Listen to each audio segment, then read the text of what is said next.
the void. Yeah. We will be starting the game shortly, guys. Just getting kind of set up. Perfect. Awesome. There we go. All right. What's going on, guys? We are Red Essence Games, and we are building a game called Traveler's Refrain. I am Nick. I am one of the owners of the company, and I am joined by my business partner, Armand, who's our lead programmer, and Alice, who is one of our amazing artists. And we are also joined all the way from Serbia by Mop Milan, our wonderful musician. So, yeah, we have our other artists coming in soon to hang out with us and to play the game.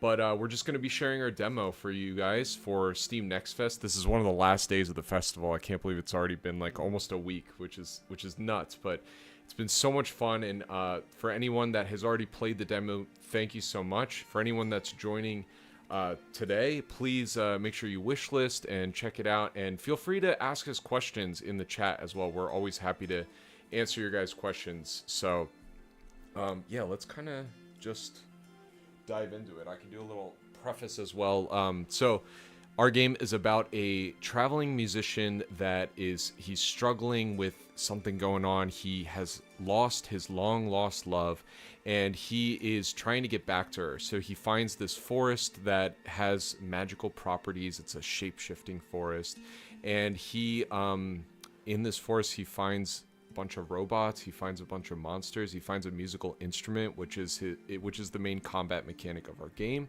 And yeah, it's a hand-painted 2D action RPG. So let's kind of just dive right into it. Click on the screen. So Nick's gonna be running our game here today. Yeah, I'm gonna play today. Let's see how he does. Let's see if we can get a death today. Should I try to do a no-hit run? Go for it. Yeah, I don't think I've ever done one. You can certainly try. I'll try. This is our second stream for Steam Next Fest. We had an amazing time on Friday. We were on Friday. Yes, yeah. And we're so grateful for that opportunity. It was really, really fun. Yes.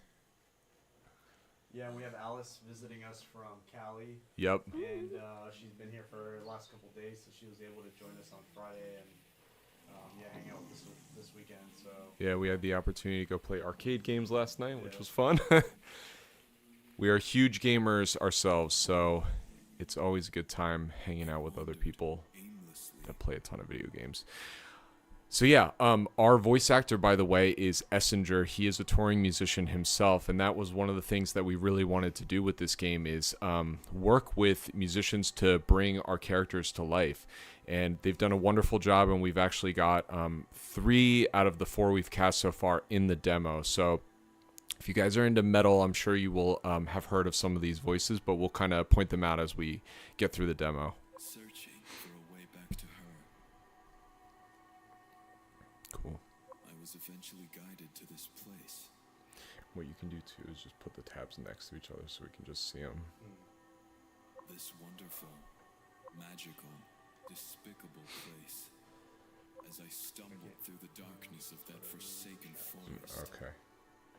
should we do a check and make sure that the audio and the stream is coming out? We can maybe just ask the chat. If anyone's in chat, please let us know if the audio sounds okay, because this is only, the second or third time we've done a stream out of this room. Yeah. Hearing only the wind through the trees. Even a smiley face. And the will creak of Yes. tongues.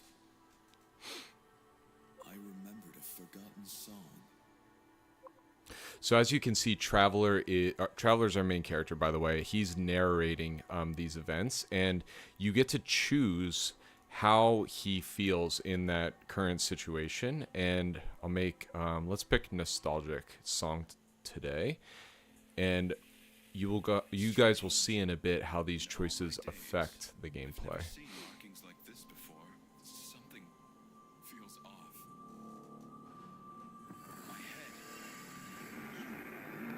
Buzzing. Sure.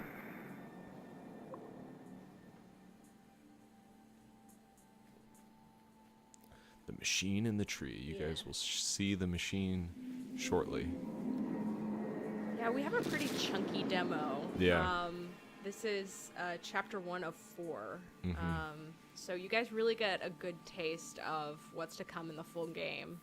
I think Nick's probably going to go through this pretty fast because I've he's played it a played million times. many times. But as a brand new person to the game, I think it could probably take you an hour and a half. Yeah, I think so. That's kind of what we've seen on average. Beacon in the dark, seemingly as if it had been put there just for me, to light my path, to guide my way. All right. Sound okay? Yeah, it sounds good. Cool. Thanks to everybody who's joining us again. We are Red Essence Games, and this is our game Traveler's Refrain. We've been working on it for about almost 5 years now, and we've put a lot of time and love into our project. And we've got a small team of 5 developers. Started out initially. Wait, sorry, we have 4 developers and 1 mop. Our mop musician all the way from Serbia. Yeah, Milan can't be here with us because he's overseas, so we have Mop Milan here today. Just as a stand-in. Yeah, just as a stand-in. We got a message from Ravens fan for life 123. Yo, what's up? Yo, what's up? Thanks for joining us. I saw her in all her glory from across the room. And if you guys are just joining us, I did mention a little bit ago that our main character is being voiced by touring musician Essinger. He's a solo artist, and he has some really sick music, so go check him out. Yeah, it's all available on Spotify. Yeah. I had changed, and I couldn't go back. Not even if I tried. Feel free, guys, to ask us any questions about the game or development or whatever. But you see here we're picking our second choice, so let's go confident today. There's our mop. Shout out Moplan. Did you explain the choice mechanic? Not quite yet. I'll explain it once the thing pops up. Sure. Keep your ears out, I guess let's say. Yeah.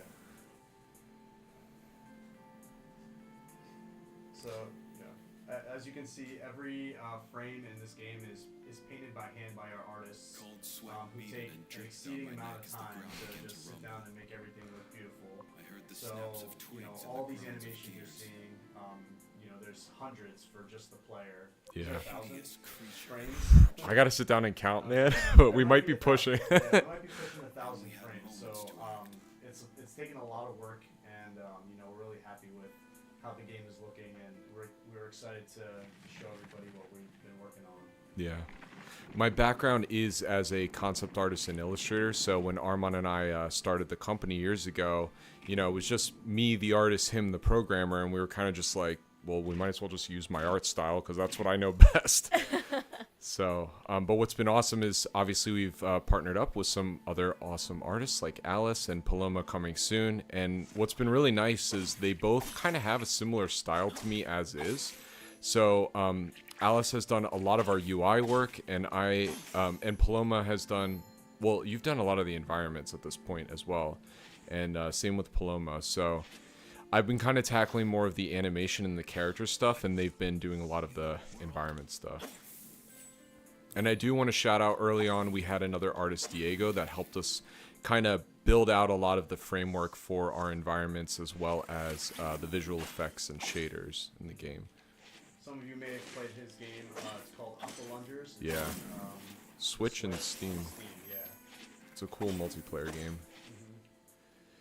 Come at me, bro. Nick is trying to do a no-hit run. Yeah. So we're trying to pressure him into getting Oh, it. man. All right. I gotta be good. Yeah. So, yeah, go ahead. Oh, well, I was going to say Nick is using the lantern, which is the first weapon that you acquire out of 3.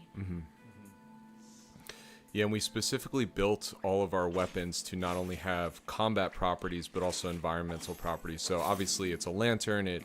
There's a fire property. You can light torches and solve some puzzles with it.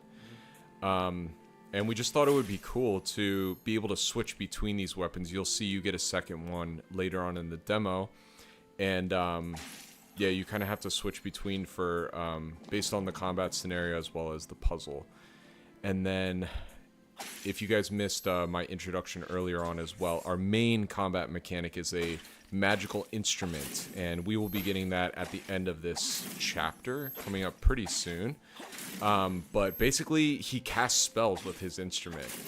We thought, what better for a struggling, wandering musician in a magical forest than a magical instrument to mess around with. So I have a question for you. yeah, go for it. So we've heard from a bunch of people who have played the demo already that this game is very much a bard game. Yeah. Like sort of classical. Hey, there's me. Yeah. Classical like D&D style bard. Mm-hmm. Did that at all enter your minds as you were designing the spell mechanic? Personally, no. No. I think so. Armand and I are huge metalheads, so that was the first thing we thought of, is like, let's have some like emo metalhead dude just be wandering around in this forest. Fair enough. Tragic love story, trying to get back to the woman he loves. Oh, but this is a cool character. Yeah. I think what we really wanted to do was, we like playing games that are kind of a little more challenging, I'd say, on the challenging side. So we decided, like, let's see if we can come up with a mechanic that kind of makes people either memorize something or have to do some directional input Yeah. to make the game a little more interesting. And I think we really achieved that with the instrument combat system, because I feel like a lot of situations you're dodging, you're kind of panicking to heal. Yeah. Thankfully, the heal spell is pretty easy to play, but some of the other spells you kind of like, I don't know. We have ideas to implement like a panel, like a reminder panel to help people with that. A lot of people have asked for that, so I think that's something we're going to look into. But yeah, you memorize the songs and you bust out your favorite songs in the middle of your combat scenarios. So. And we tried to make them varied enough that players that have different play styles will kind of gravitate maybe towards one weapon over another, or use it for one situation over another. And one of the spells as well has like a forced manipulation property to it, so it's more of a traversal mechanic that you'll acquire. You actually get that one in this demo as well. When you talk to, just lean into one of the mics, because otherwise it'll pick you up on both.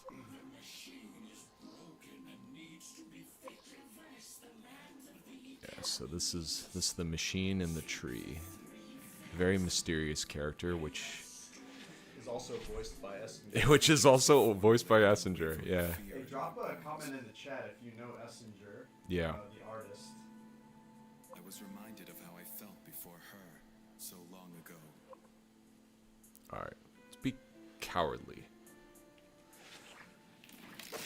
And drop a comment in the chat if you are a Born of Osiris fan. Oh, I got hit already. No! Oh! There goes our no hit. No, I got hit again. Yeah. Alright.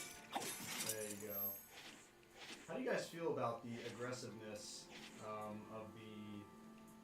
the Verkada? The little bug guys. Yeah, the little bug guys called Verkada.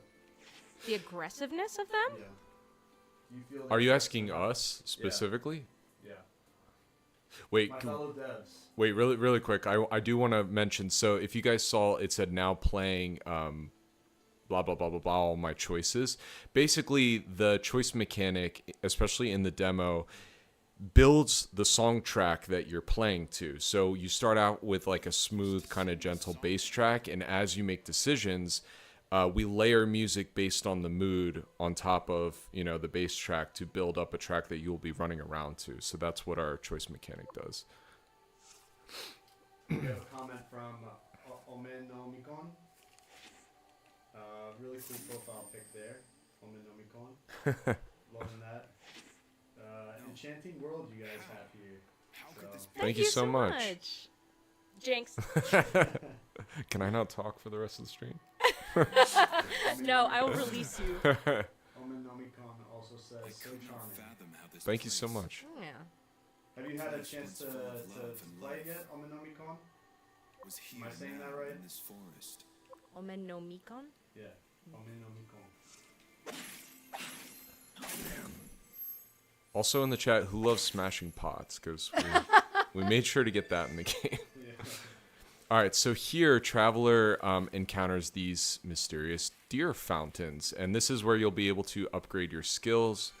and I don't quite have enough for both of these, but as you can see, here's the 3 weapons you'll be able to upgrade, and then we'll have 9 song spells to be able to upgrade. And again, like, you know, there's quite a limited amount of the currency, which haha is red essence in this game, and you use that to red essence. You use that to purchase the upgrades to kind of build Traveler out to be the, you know, playstyle you want him to be. That's right. Ominomicon says, "You just gotta smash pots. This is the way." Yes, smash This pots. is the way. I love that that meme of Link. I love that meme of Link where he's like in somebody's house. It's just like a picture of his face, it's a picture of Link's face and like a what's it called, like a pottery store. Yeah. Just like a bunch of pots. Oh. With Link's face. I mean, that's how I feel when I play Zelda. Yeah. Like, this world was made for me. Yep. There was a room in Zelda Ocarina of Time that was literally just filled with pots. Oh yeah. It was in the marketplace. And you just go there and collect like 20 rupees at a time. Yeah. Oh my god, I'm getting annihilated right now. OG. So much for my no-hit run. Yeah, I thought you were actually really good at this game. What happened, Wait Nick? till I get my instrument, then I'll mess up these enemies. We have a bunch of really creatively designed enemies, all from the brain of Nick Agilis over there. Thank you. That are like a very interesting combination of this spooky like forest, you know, the kind of plant creature, and then also mechanical elements. And they'll get stranger and stranger as you progress into the forest. And Milan, our sound designer, he did a really careful job of incorporating that mechanical audio noise with some type of nature sounds of, you know, these monsters coming out of the floor or the ground, and then I remembered the time when she first came to see me play. Her face lit up as she watched me perform. Yeah, I don't think we sort of hit hard enough that, like, those decisions that you're making to layer the audio track, that because of how many choices you have, like, Milan wrote so much awesome music. Yeah. And they start varying from the first choice. So it's kind of like you make your first choice and it starts building out like a branching path essentially of songs. So he messaged us this morning. Didn't he say there's about 7 variations on average, right? I want to check my phone to see what he said. Yeah. 'Cause, I want to have the exact number for you guys. Yeah. And let me explain what's going on here. So the forest is essentially creating these amalgamations from Traveler's memory. It's almost like the forest is trying to haunt him to a certain extent. So Traveler is seeing in this scene a memory of the first time he got to play for his love, and we will talk to her shortly, or her statue shortly. All right, I've got Milan's numbers here.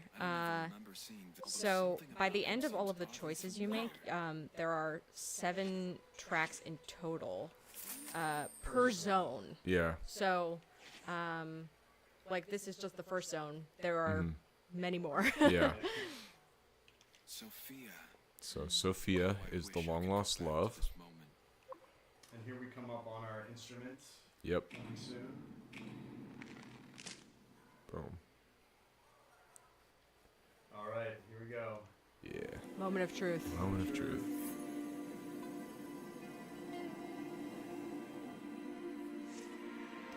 Alright, so this is the instrument system. So basically you hold the trigger to start strumming, and this is showing us our first spell. And with the stick, you get to input the command of the spell to cast the magic. So this particular first spell you learn is a heal spell. And I already got it. Oh, you got it? Yeah. We were chatting. We didn't notice that he had already gone and got it. So the magic costs Verve, which is the energy of the forest, and those are those yellow pips underneath his health bar. And you can restore Verve a couple ways. You can either burn these little plants, and they give you a little orb, or when you're fighting enemies, you can whack them, and sometimes they'll give you back energy as well. And every time I cast one, it will cost one. And the instrument system also slows down time. So you can imagine in the heat of battle, things are like coming at you. We implemented like a slow down time mechanic so that you can kind of think as you're, projecting your spell. We've got a couple more comments here from Omenomikon. The first one is, it must feel amazing to not just see but feel all of your hard work come together in real time like this. Yeah. Yeah, absolutely.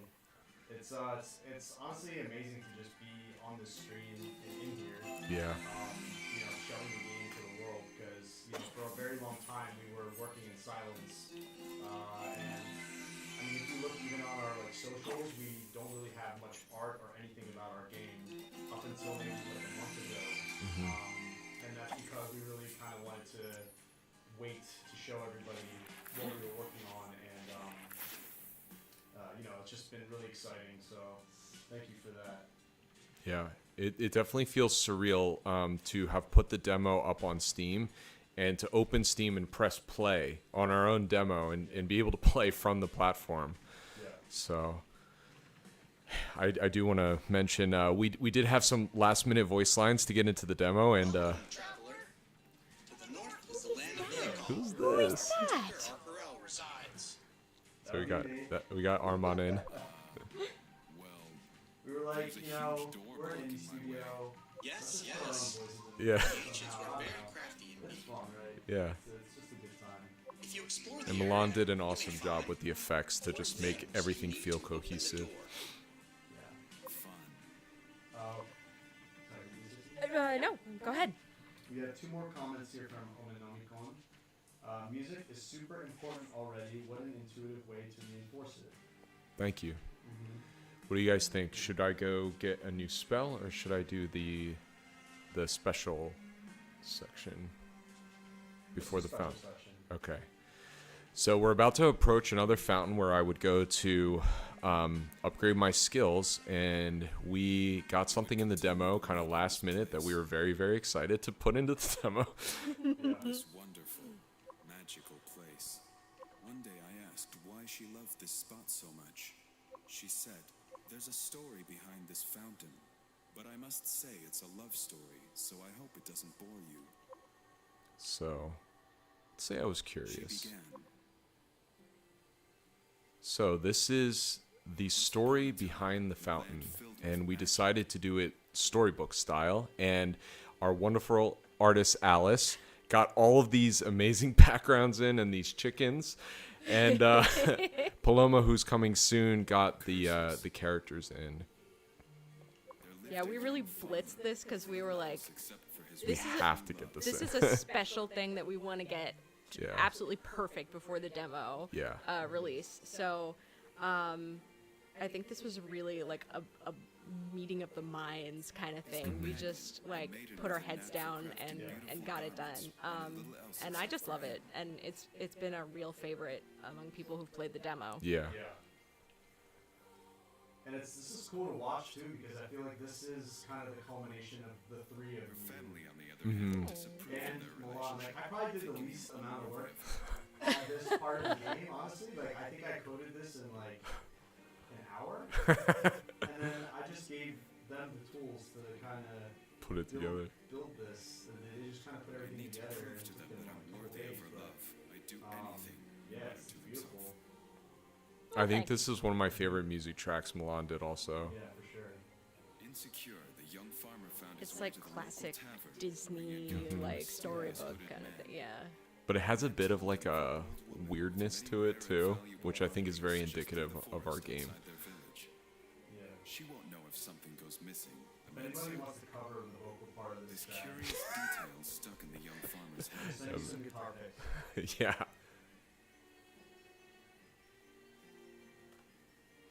Just join our Discord and share the That link night when he you sing set the out through song. the dark forest Yeah. to find the We'll old send you woman's some, house. Some Travis merch. Refrain guitar The picks, forest yeah. proved tricky to Some, navigate some other and felt merch. as though it was ever shifting. We have a couple more comments here from Omenomikon. I can see myself playing this a bunch just to experience the musical combos. He began to And, Awesome. Omenomikon also said love for this part. Thank you. Thank you. And There's a run. lot of hidden stuff in this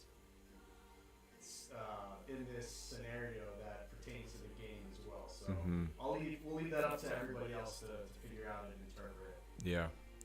I do want to mention, going off of that though, that specifically the game we are trying to build is one with intention. So everything down to single lines we have been very careful to craft, and being limited as a 5-person team, we want to make sure that everything has importance to it. So all of the statues and the storytelling and the characters and the designs and all of that kind of stuff is going to connect in some way. And we've definitely built a game with a lot of lore. Even the flowers that are in the different zones have like a certain significance. And look, that may just only be important to me, but Why don't you explain the upgrades that you picked? Sure. For Traveler. Yeah. Okay, so the first one that I picked increases your chance to leave a burn on enemies to 40%.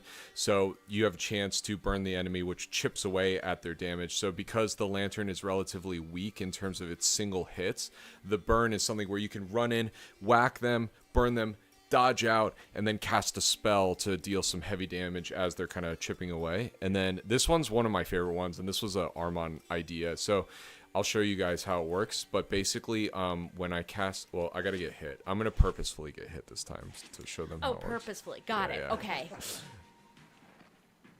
All right, so if I go in and get hit by one of these guys, then I dodge out and I cast my heal spell, you'll see a little well opens up, and if I dodge onto it, I get an extra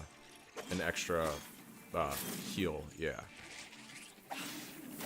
We really wanted to incentivize people kind of moving around the battlefield and working with their heals, and jumping into one of those healing balls might put you in a weird position where you might get hit again. So it's up to you to decide if you're gonna jump in and take the leap. Ooh. I like that Yeah. try attack there. Yeah, those guys are tricky because if you don't think about the pattern of their, turret hits and your,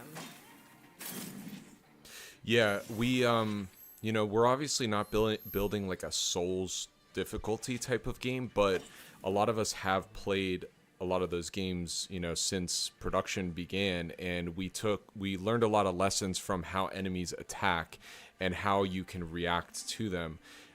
We very much wanted to build the kind of game where you can read the movements of the enemies very clearly, and we've incorporated iframes into the dodge as well, so you really feel like you're like just barely getting out of the way of an attack. But we just love like intricate combat systems that feel fluid and like fast, and I think a lot of people will hopefully agree with that. Yep. So let's get a new spell. So this is the mysterious character we just saw. Her name is the Gearman, and she is voiced by Alexandra Norton of Echoes, and she has a very, very beautiful voice, and she brought this character to life. And what's really cool about our NPCs as well, all of the NPCs you'll meet in the demo have really cool character arcs in the main game. So obviously we only have the chance to show you like a little blip of their personality, but we're really excited for you guys to experience like the full, arc of everyone's story. How did you know my name? And if you're fans of Echoes or Monuments or Born of Osiris or Essenger, drop a comment in the chat and let us know that you're a fan too. or just go check them out based Yes. on this game because Yes. like we chose people specifically that were like inspirational for this sort Yeah. of story. And to us. Yeah. Yeah. We have some more comments from Omenomi-kun. Okay. It is important. So many lovely details. What a feast. I certainly agree. Awesome. Thank you. I think that was in reference to what Can you was it that tell that me was in more about reference this to? place? I think that was a little. I said something about flowers. Oh, flowers. Yeah. The different kinds. Yeah. The forest holds great power, and not all are as friendly as I. I take it you've lost something dear to you? Thank you to Yes. everybody who's I'm here to joining get the it back. stream. We are Red Essence Games, and this is our game Traveler's Refrain. Follow the path before And this is our team. This is Nick Hadjialis. He's the lead artist. And then we have Alice here, who is our artist as well. And I'm the programmer, and I help with design as well. And yeah, we are Red Essence. We have another artist, Paloma McLean. Some of you may know her as well. She is going to be here soon, so she'll be able to join us for the stream. And we also have our musician from Serbia is here. Mop Milan. So, He couldn't be with us for Steam Next Fest because he is obviously overseas, but Yeah. we wanted to have him in effigy. Yes. yeah. Because he is very important to this game. Yes. We all know how important sound design is to games. I mean, all of my favorite games growing up, I remember had the best soundtracks, Yes. and that made them so memorable for me. Even if the gameplay was just like not fun by like traditional standards, it Yeah. was like I don't know, like it was just so much. If the music is banging, then Yeah. it's memorable. yeah, exactly. A melody So that I really hope that we leave that effect on people as well. Gonna learn a new spell. Yeah. Okay. So this is our instrument system. If you guys are just joining us, and basically, you hold the trigger to start strumming, and then you input with the stick to cast the spell. And this particular one, you can kind of aim it in a direction, and it launches these spikes. So you'll have different spells that kind of do different things, not only in combat, but we'll get another one in this level as well. Let's smash some pots, because they're there, right? You'll get another one that will actually manipulate the world itself. So this is a good opportunity to use the spell we just learned and dodge away. Oh, come at me. Come at me. Oh, okay. Nice. Oh, no, I got hit again. Nick, you failed your no-hit run like so early. Like 3 times over. 20 minutes ago. Fail. If I could just not talk for an hour, I think I will, I think I can do it. Well, too bad we're streaming. If anyone wants to try to pull a no-hit run and sends us the video in our Discord, we'll send you some Traveler's Refrain guitar picks. I think I'm a little quiet, like you said. Yeah, you kind of have to. Unfortunately, we only have 2 mics in this setup today. Hello, hello. Welcome, Sorry if that was traveler. loud. So this is me for 2 lines. Let me help you see the land. Let me help you see the land. And in true Assassin's Creed fashion, we just climbed a tower and unlocked the points of interest on the map. I do love that robot has a little flying drone friend. Yeah. Wait, Like- have you noticed too that his eyes are X'd out? Yeah. Yeah, yeah. Oh, so the drone is like his seeing eye. Exactly. Yeah.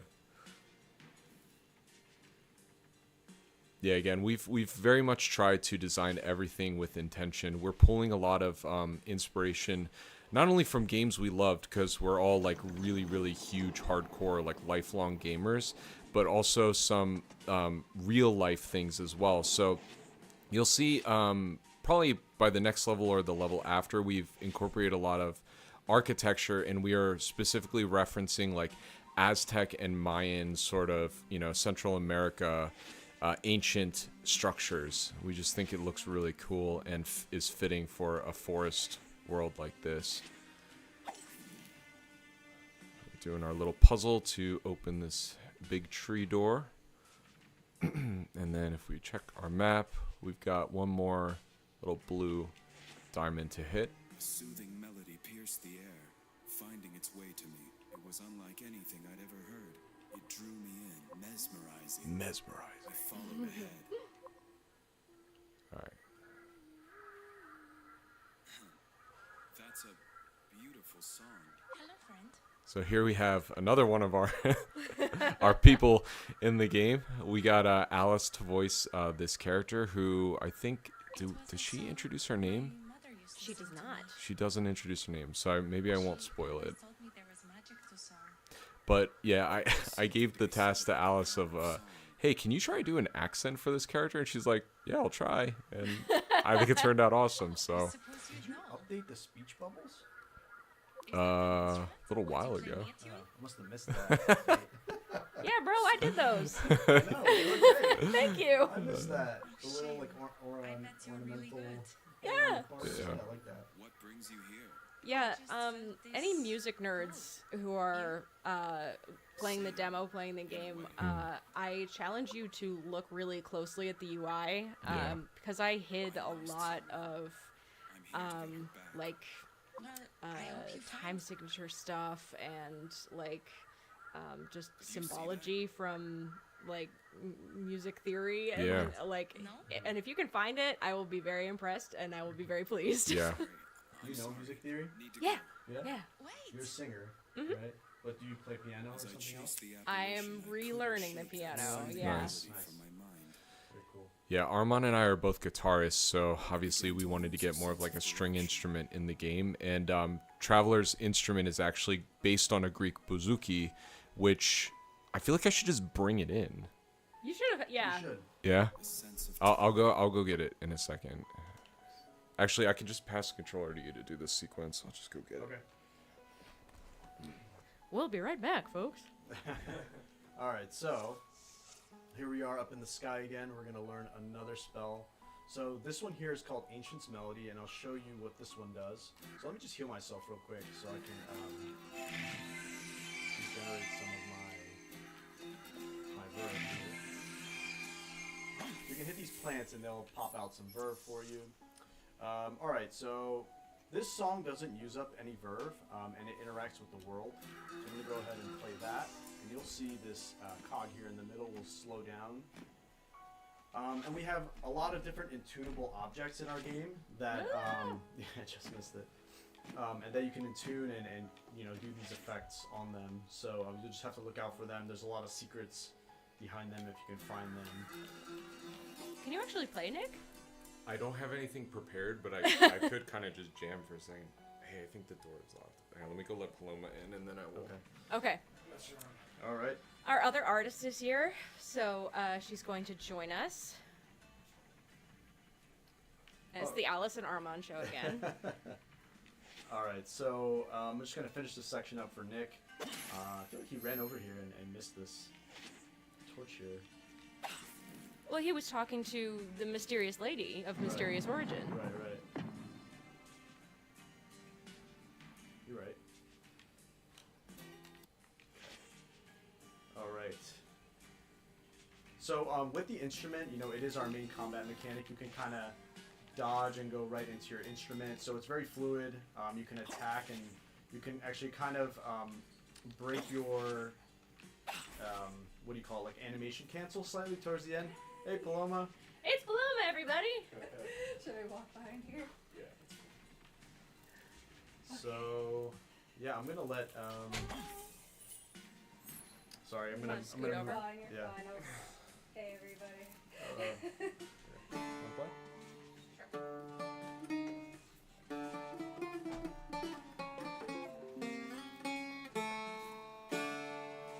There we go. Got our bouzouki.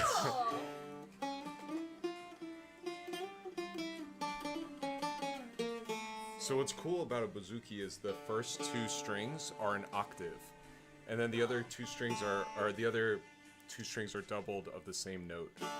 So it gives a nice little like ringing noise to it, and because Milan is a Serbian musician, he's close enough to Greece to like get it. You know what I mean? So he's incorporated a lot of the scales from Greek music into.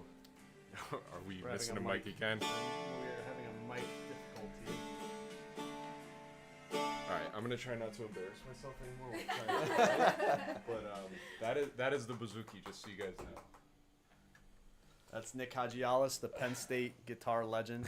Yeah, you can pass me the controller. I can have commentary for a bit. Did you get it? I think so. Oh no, I just saw it and then it went away. Here, what we might need to I do. just have to keep plugging it, unplugging it. Yeah. Technical difficulties, guys. There. It's back! We're back. Sweet. Alright. Hello. Okay. Good. You two share that one. Yeah. You share I'm gonna this move this a little bit Yep. closer Sweet. here. Girl Mike! You wouldn't mind craning your head a little bit. Yeah, no problem. Alright, you got the new spell, right? Yeah. We also have some new comments here from Omenomicon. Charming character and voice work on the white-haired character there. Yeah. So, Let's go. Thank you. good job, Alice. Thank you. That was kind of on a whim too. We were just kind of like, you wanna voice this character? At least for the demo, and killed it. So All right, so we have our little boss, the Mama Jama, mother of all Jamas. So I've got her burning right now. Trying to. Let's see if we can no-hit the boss at least.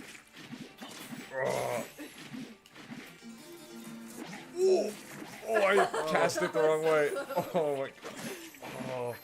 you're so I think I close. got her. Oh my god. Oh no. Oh, epic fail. Nick. So close. All right. Do I have it enough to upgrade anything, do you think?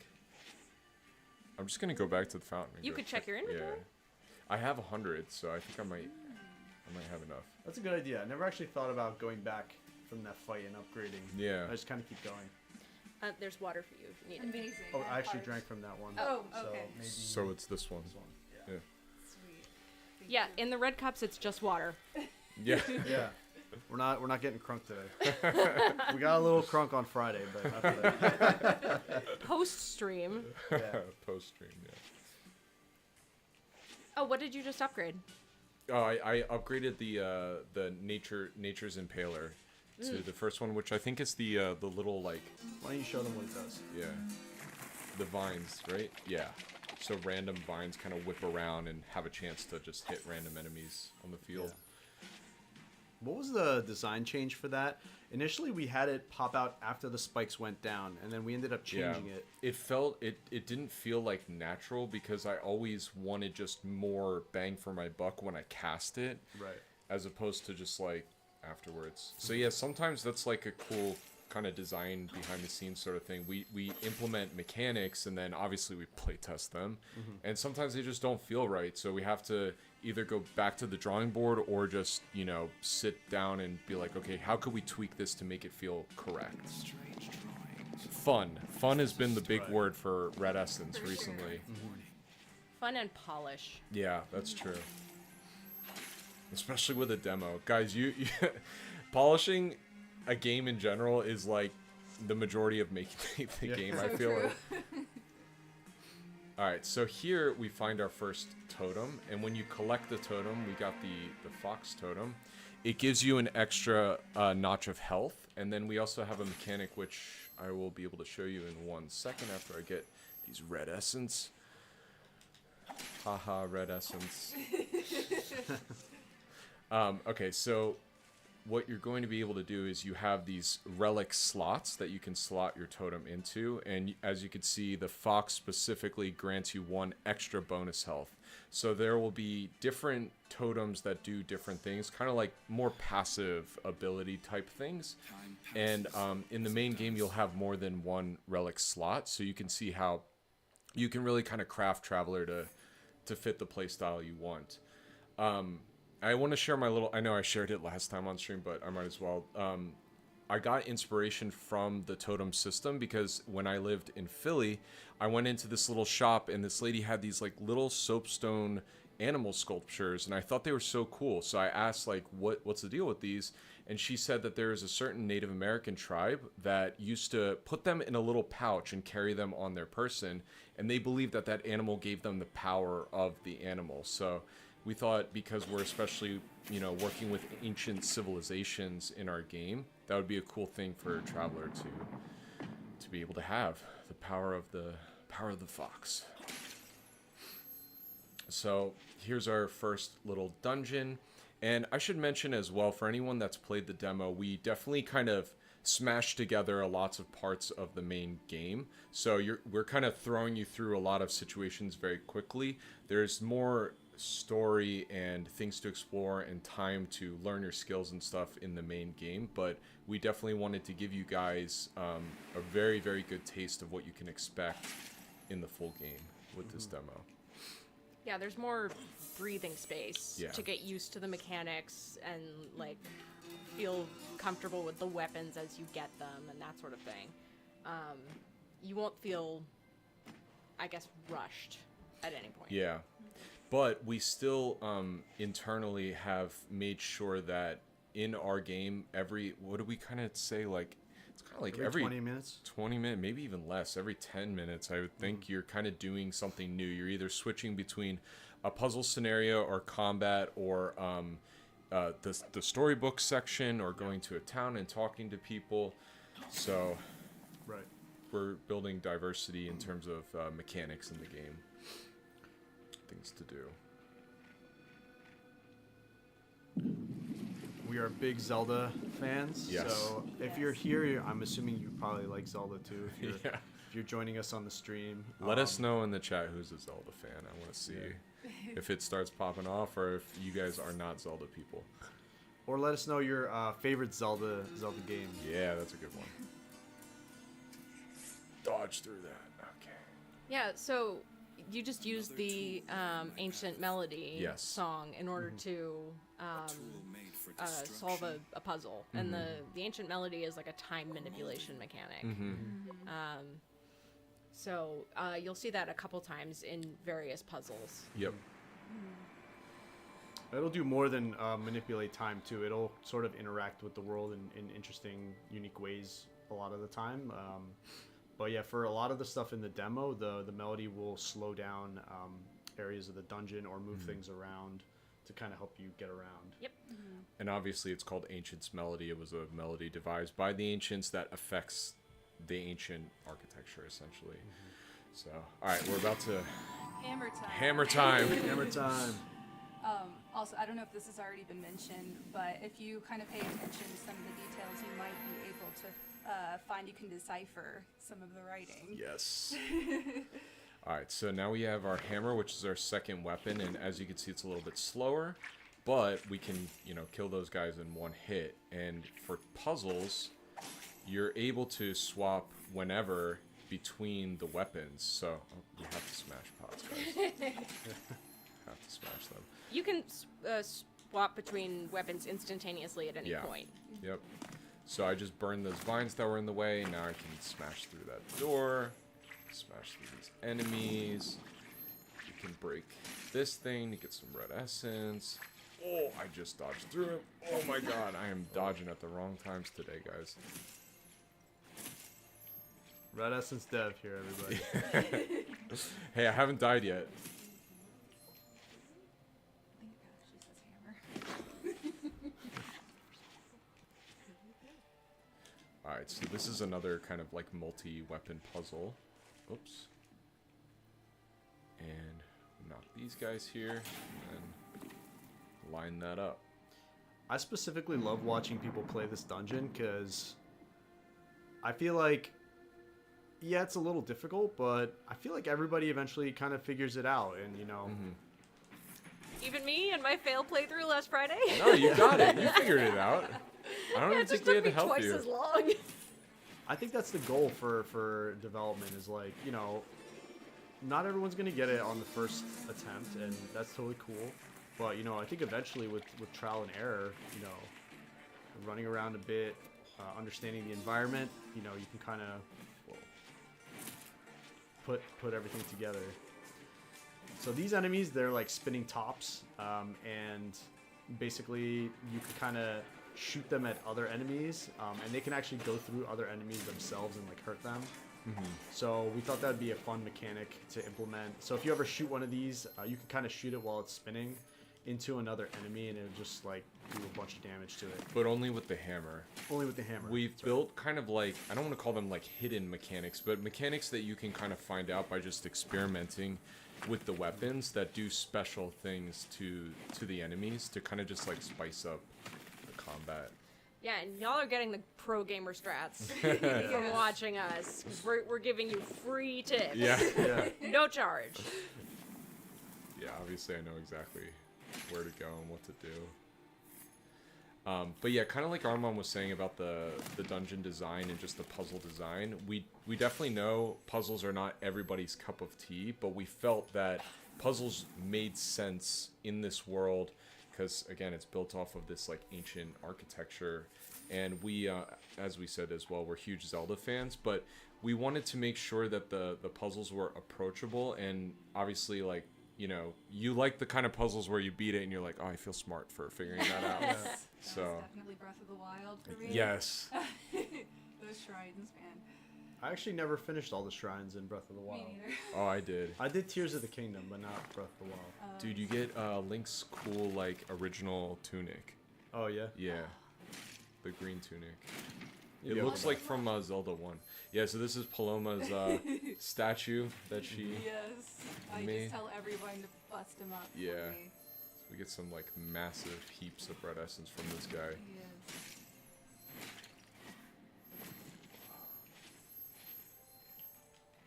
Put this to good use in the next area. Oh, so shiny. Yeah.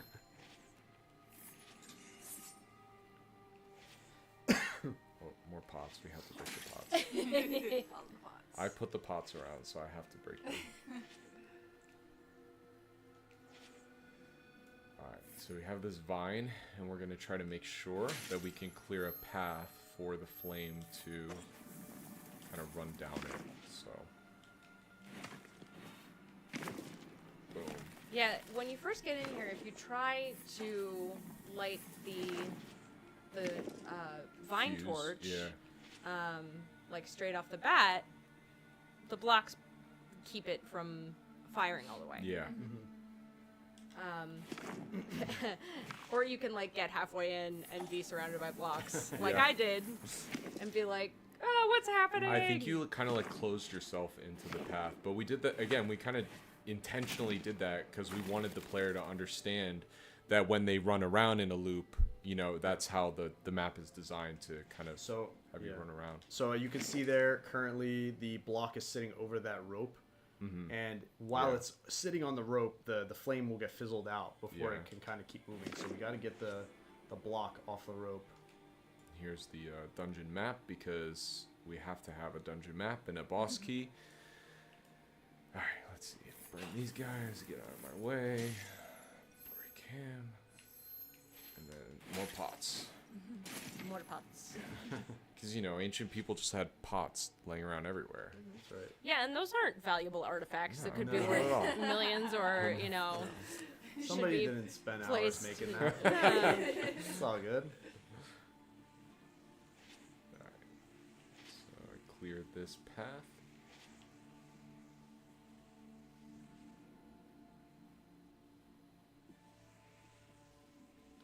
I think also like in this dungeon and in many other areas which are not included in the demo, but you guys will see in the full release of the game, there's we worked quite hard to create a sense of the like ancient culture that built these places that are now in a dilapidated state, and there is a very enticing story that goes along with the origin of these ruins, into which our hapless traveler has kind of wandered without really knowing what he's gotten into. Yeah. Yeah. Yeah, we love a good story over at Red Essence, and that's kind of the driving force for you know, the gameplay in general. Is just making sure that everything is feeling like it's fitting in the world, and that's been a huge challenge for us as, you know, relatively new game devs, but also us as artists, because we're having to make sure that we're able to fit, like, you know, ancient architecture in a forest with, you know, robotic, you know, structures that are on top of the ancient architecture. But it's been fun, and I think it's pushed us as game devs as well. A worthy challenge. Yeah. Yeah. So here's the boss key.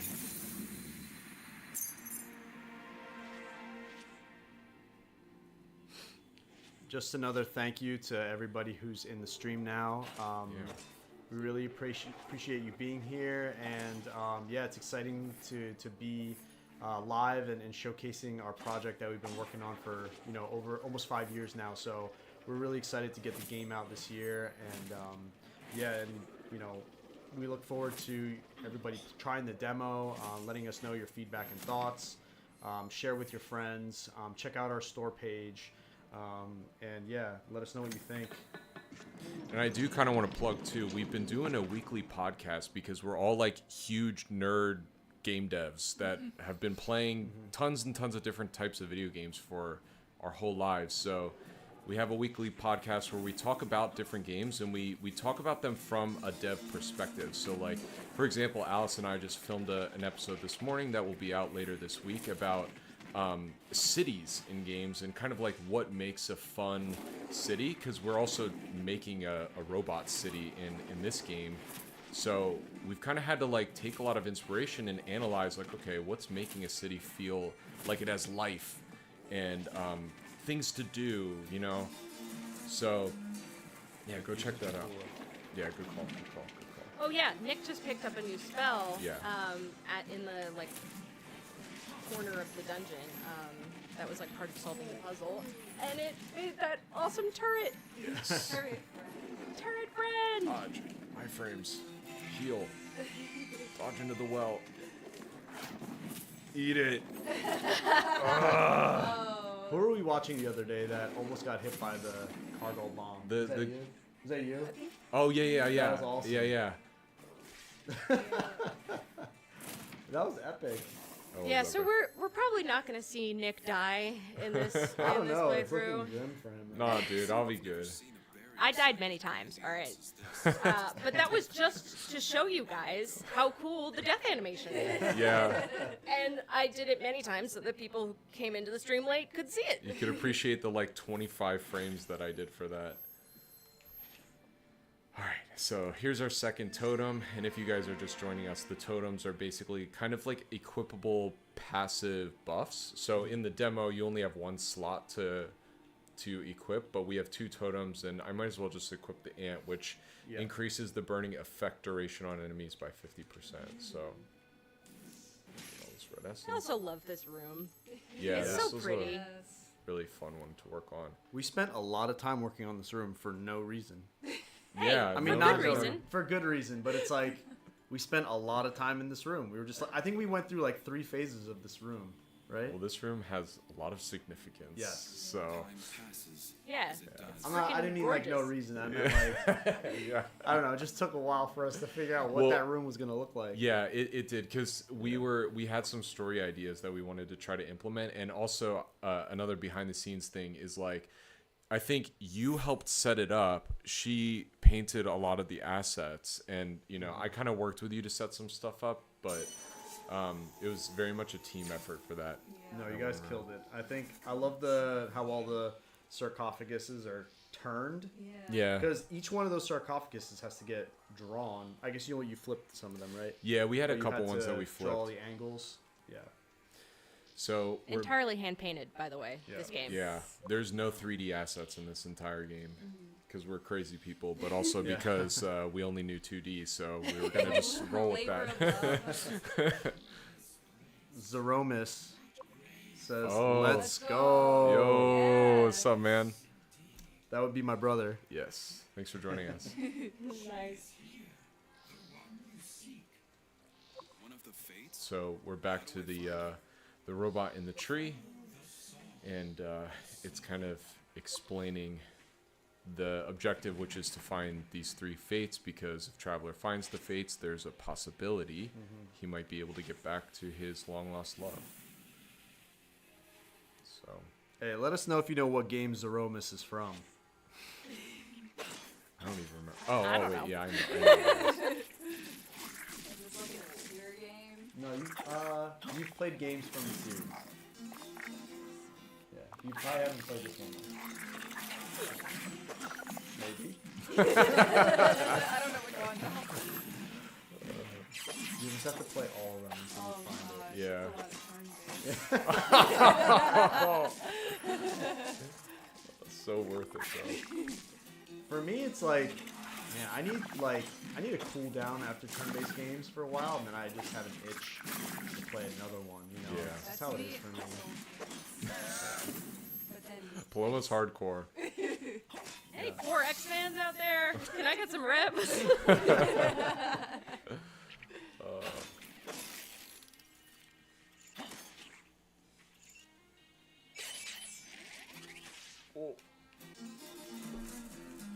Little bug.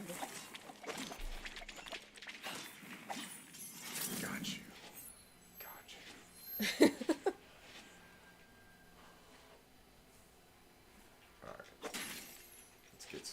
some secret stuff.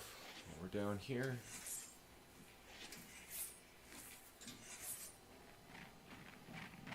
Oh, I almost Careful walked there. right into that thing. All right, so here's another instance of playing the Ancient's Melody, which is gonna help me out with this specific little puzzle.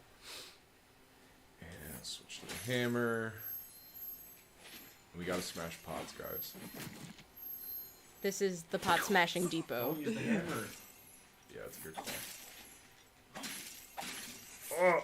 Nice cancel. I do like that the spikes don't come up immediately. It just kind of warns you. Yeah. Gives you a chance to react.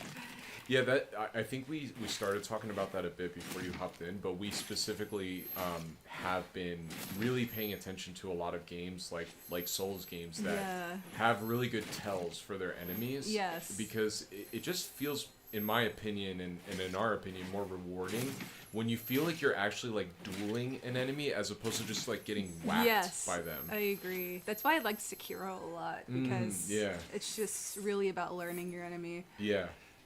And we're very intentional as well, even about Learn your enemy. I just love that you're a huge fan of Sekiro because Oh, yeah. I hear all the time that like hardcore Souls people are like, "Oh, Sekiro is like it's not." I think that's the hardest video game I ever played in my life, honestly. Really? Yeah, I think it was harder than all the other Souls games I've played. I think it required more patience Yeah. than any other game I've played. Bunny. Yeah. So here's our third totem for the demo, and I actually really like this one, so I think I'm gonna equip it, especially in use for the boss. So this one regenerates the dash bar faster. So if you're a kind of a dodgy kind of player, then this is a good one for you. Yeah, it helps you get around more, and it gives you basically 4 dodges instead of 3, Mm-hmm. essentially, if in a heated moment. Yeah. It was the heat of the moment. So here's going to be another instance where Traveler is kind of narrating another scenario he had with the woman he loved. He's kind of explaining how they sort of fell in love at this fountain, and the forest is creating these amalgamations from his memories. And we will get to make a decision here. If I tell you it won't come true. So he's talking about the, well, let's see this thing. I don't want to spoil it. Magically spring forth whatever she desired. I touched her shoulder, stopping her, and with a devilish grin, I can't remember exactly what I said, but it was something like, So we get to pick for Traveler. I'll keep it for you and become your wish. I think your wish is standing before you. Let's be a little snarky today. They're both I always snarky. I always pick that one. Really? Right. I don't know why, I just always pick it. I still wear the coin around my neck today. So if you guys notice his little running animation, you'll see the coin kind of bouncing on his chest. And if you're joining us now, basically the choices, a lot of the choices that you make in the game will begin to build the musical track that you're running around to. So you're kind of starting off the level with like a bass track. It's very subtle. And then as you're making the choices, we're building up more and more momentum with different instruments. And you can see how the decisions kind of deviate. So you can really have different like crazy combinations. We asked Milan the other day, and our musician, and he said there's about 7. Yeah, Milan. Milan said, "Hey guys, there's 7 different choices." Mom has a big hair Yeah, hanging from him. yeah. He said there's 7 different variations of music per level scene that you can kind of pick for your soundtrack. So there's a lot of music in our game. We'll put Milan back. All right, let's level up our skills. So I like this one. This one's really badass for the Chakula. I love the art on this one too. The upgrade Yeah, art. Thank you. That looks So- great. Honestly, I think the Chakula one is my favorite. Yeah. The ones that you Pretty did. Looks awesome. That was a huge challenge because the Chakula itself is a very detailed asset, and I wanted to really represent its character in like this tiny icon. And we made a decision early on that we wanted to have the icons be very graphic Yeah. and bold and only use, I think, 4 colors. Something And like that, yeah. I was like, all right, how am I going to tackle this? Yeah. But I think in the end we got something really like punchy. They all came out really awesome. Thank I like you. The second one with like the blast coming through the little portal. That was a nice touch there. So here's Armand again, voicing this little robot. Artifacts left behind by the ancients. I haven't seen her for some time. Though I've heard from the passersby that they've seen her standing atop the temple, gazing at the forest below. Alright, so before we go and tackle the final boss, I say we go Yeah, do watch that. out. Yeah, I'm gonna try not to get hit by the big lawnmower guy. Can read some of these. The temple casts an eerie shadow as the sun sets. It's as if she's calling out to all her children. Creepy. Yeah. There are doors in these temples that I know will open. I know the strange statues with mouths agape has something to do with it. I just need to find a way. And this one says, it was a curious machine and spoke in a curious way. I'm not sure how it got up in that tree, but it must not have been easy. Let's solve this little puzzle. So here's another instance for Ancient's Melody. So this little statue kind of alerted this lawnmower thing and busted a way through for us. Now we can go up to another one of these towers and unlock our map. I see Autumn in the chat. Yeah. This soundtrack is probably my favorite one that Nick is listening to right now. So yeah, this variation of this track too. So I really think Milan crushed it, especially on this soundtrack in general. Yeah, I agree.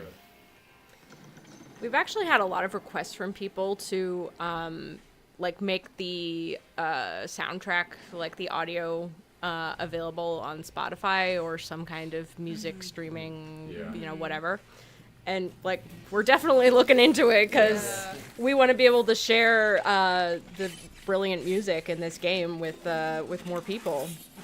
Who knew a mop could be so talented? Yeah. Yeah. By the way, if you haven't heard the explanation for the mop, it's because our wonderful composer Milan lives in Serbia, and he couldn't be with us in Houston, Texas, for Steam Next Fest. So we have him as a mopsona. Yeah. We've got some more comments here. So Adam Grigorian, who is my best friend, he said, "Let's go." What's up, man? He's always supporting me, coming to all the stuff, and supporting the YouTube channel and all the cool things we're doing. So, shout out to my boy, his nickname is Jig. He's also the 8th wonder of the world, so I call him the 8th wonder. He's got like 30 more nicknames, but we'll just use those two for now. I want to point out really quick that we're not supposed to feed the birds, but we're going to do it anyway. Yeah. Oh, no, wait. I need to get my... You need Burb. No. Are you Quickly. I think I got it. Yay! Oh. Birdies. I Those are know- Paloma's birds. Oh yeah. This is a really hard puzzle, so if you didn't figure out when you play it or you had trouble with it, we didn't really properly tutorialize it. We kind of just dropped it in and Yeah, we just wanted to see if people would be able to figure it out in the demo. yeah. So Alright, so we're about to get to another cool voice actor. So this guy his name is Virgil, and he's the guy that's been building all the little motivational signs that we've been reading throughout the forest, the little wooden signs. And he is voiced by Lee McKinney of Born of Osiris, which is my favorite band of all time. And we got in touch with him and are very happy to be working with him. He's the lead guitarist. So he was another guy that we gave the task of like, hey man, can you do an accent for this guy? He's like, I've never done one before, but I'll try. And he crushed it with this. So So good. yeah, it's pretty cool. and he's another, Virgil's another character in the game that we have a really cool character arc for that we're going to develop a lot more. So I'm excited for you guys to see his story. So you've seen others? I got a comment here from Zeromus. He says, I started cracking up the first time I heard the robot. Yeah, And I think you're he's a robot. talking about my voice. Yeah. So I voiced the little signpost bot, and yeah, I had a lot of fun just kind of messing around with that voice line. But he heard it, and he was like, he just started laughing because he's like, that's you, dude. Yeah, I think it's because like I've heard you make that voice in real life, you know, so it's like I knew it, but I'm sure people that have never heard you before are like, oh, it sounds right for the little robot. Yeah. Hold your horses. I'm fixing it, lad. It's what I'm good at. But it'll take a little while. I see that Autumn Gregorian says, show them how I wrote it. I'm guessing you're not much of the fixing. Huh? I don't know what you're referencing, but I mean, Don't worry about it, son. I got this. are you here to seek the machine as the Yeah, one that dude, grants the wishes? soundtrack is sick. I gave up on that quest a long time ago, son. I fix things to help others find their path. He's got such a nice timbre to his voice. Mm-hmm. It's like, it's very warm, which is perfect for Virgil. Go near him, son. And what's crazy too is when you talk to him in real life, he does not sound like that. I don't know how he did this voice, if I'm being totally honest. Unless you're looking to get yourself But it killed. turned out awesome. If the machine is your goal, leave this place. There's nothing. and we actually got to meet Born of Osiris, meet the band. They came to Austin, and we drove out. Nick and I, we got an Airbnb and went to the show. And we brought Lee some stuff from the game, and we almost missed them actually. But we happened to catch some of the other bandmates outside, and we just got around to talking. And, we got to hang out with Lee and the band, so that was really awesome. We're huge Born of Osiris fans, so Yeah. yeah, it was an awesome experience for us. We are trying to get other musicians in as well, so that's a work in progress right now. You should probably fill up on verve and health and everything, or are you just that confident? I'm pretty confident, but I'll do it anyway. No boss cheating. Really? Can I not choose the boss? No! Fight it the way that most people fight it. Fight it like a normal human. Alright. I'm gonna make it so you can't choose it. What are you gonna I'm just do? gonna. You're gonna patch it out? I'm gonna patch it out. Here she Yeah. is. Alright, so I want to mention too that this character is voiced by my lovely wife Grace, and another person that I just gave her instructions like, yo, can you voice this crazy psychotic robot character? And she did a great job, so. Whispers of the ancients. So, you finally come at last to release me. Release? What?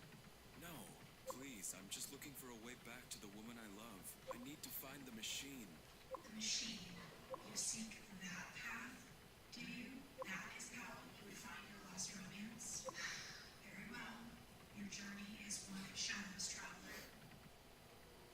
To save them, you must doom them. Spooky. It is time. Alright, I'll try not to cheese it. Let's just do one Chipola. Gotta use our spells. So I'll right? just do whatever else. You can use the spell however you want. Well, what are you thinking what's cheesing it? I'm just not gonna say.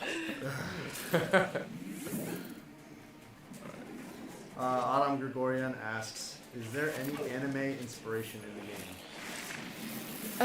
Maybe for the artists, in terms of style or anything? I would say maybe a bit subconsciously for style. Autumn, I'm a huge anime fan, so definitely I'd say there's subconscious inspiration, but I think most of the inspiration is video games we've played specifically. I would like to say though, like, Paloma and I have been painting a lot of forestry and a lot of trees, Oh, yeah. and Princess Mononoke. Yeah. Yeah. that's Like true. I have big paintings of the background art in that movie up as references when I'm working, because the like depth and sensitivity of that painting is just immaculate. And Yeah. I think we really want to capture that same beauty with our work. And I've done okay. Paloma's done really well. I have like Pinterest boards full of Studio Ghibli background paintings, all the foliage, man. Yeah, that's kind of. But I've been designing a lot of machinery recently, like a lot of machinery, and Neon Genesis Evangelion is totally an yeah. inspiration. Just watch that, didn't you? Yeah. You did really well with the machinery assets. Thank you. Yeah, there's been a lot of tubes and a lot of wires. A lot of pipes. Wow, look at you! You did Yeah. it. Silence. Woo. I swore to protect its memories, but now I have become one. Thank you, Traveler, for releasing me. No. No. Please. Don't make me go back. Gregorian says, much respect, PM is amazing to draw inspiration from. Evangelion, solid connection. Time passed. Thank you. Always does, right? I've never actually seen that show, but it's on my to-watch list. It's a trip. I'm kind of unsure Yeah. if I think you should watch it just so we can kind of talk about it. Right. But I don't know if you'd really like it. Yeah, it's not really up to It's really weird. It's weird. Yeah. I mean, Choices. I mess with weird.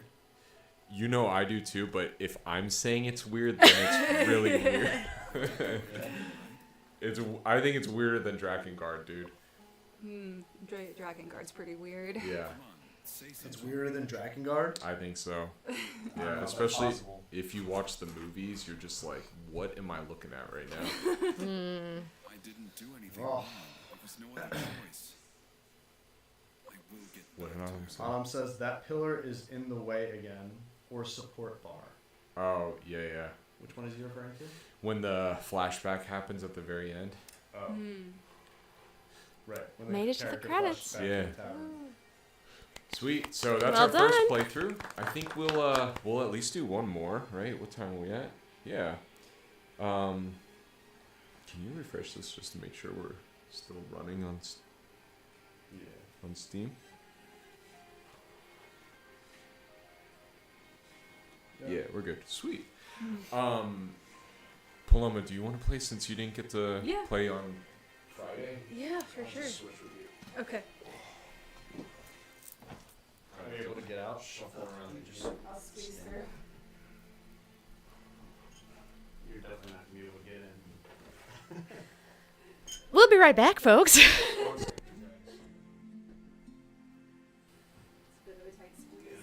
my bouzouki back here. Armin. Nick will play bouzouki again. You want me to be chat mistress?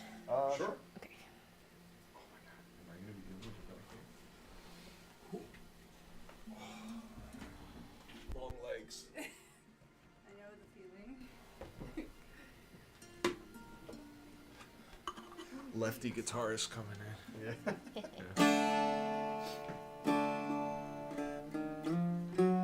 It's an A. Oh wait, we should restart it, right? Yeah, let's just hit exit Paloma really quick. And then you gotta minimize OBS. Up here, right? Yep. And then it's in the upper right, the icon. Alright guys, we will be starting another playthrough shortly. We're gonna have artist Paloma. Come on, Paloma. Yeah, it's Trying. it's opening. You got it. Okay, I have another question for Mr. Aram. And I have to lean into the microphone, sorry. Yeah. Will Traveler have any rage moments Ooh. without giving anything away? Which one is it? Rage. Yep, Yeah. it's that one. And then Click on you'll that have to screen, click yeah. on the screen to like have the game actually start. And take the mouse. Oh, yeah.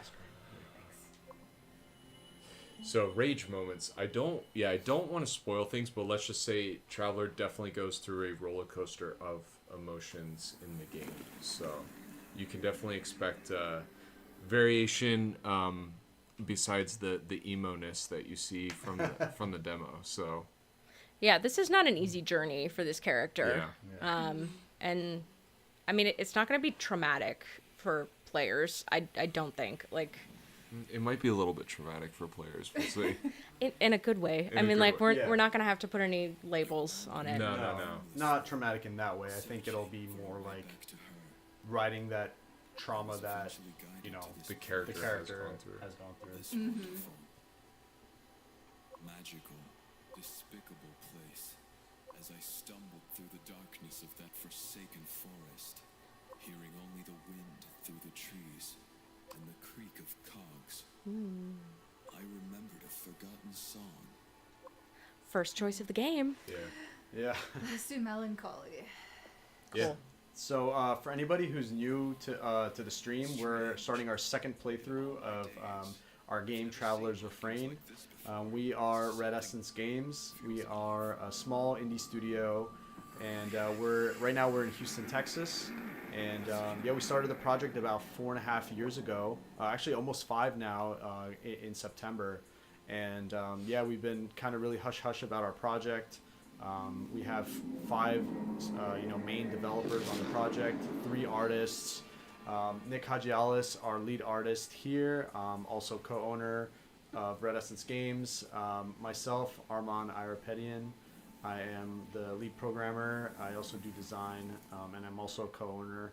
And we have Paloma here, Paloma McLean, and she is an artist, and she does mostly environment art and also a lot of the some of the character art for some of the areas. And then we also have Alice here. Do you know my last name? Yeah. Lindbergh. No. Stop. I'm sorry. I don't mean to make fun of you. No, I know your last name. I didn't want to mess it up. It's totally fine. It's Thornburg Lynn. Lynn. I know that. I knew that. I didn't want to mess it up on the stream, so I just said Alice. Oh, yeah, But that's Alice me. here is our UI programmer,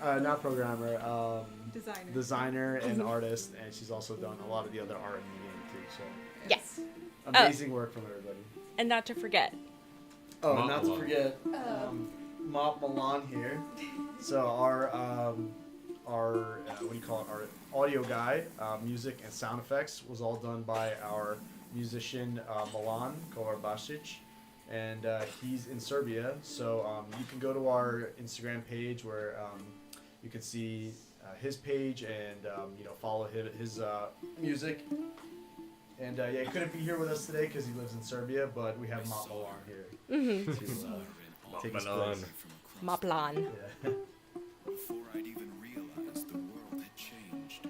So we had just got our lantern, which is the first weapon you'll get in the game. And I couldn't go back. Not even if Maybe I this tried. was a bad idea to get this because all I want to do is noodle now. I'll do sleeve. I think it's neat.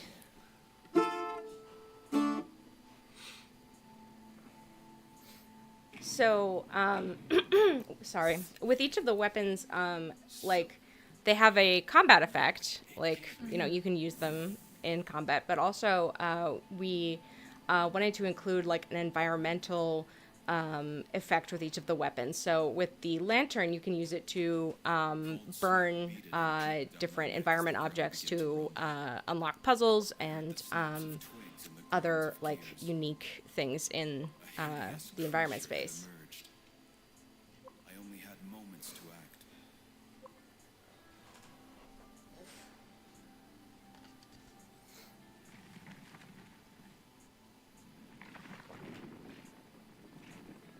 Run! Running.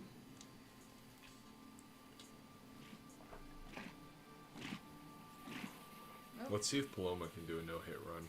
I don't know. I'll try, but it'll probably fail, like, immediately. Use better run.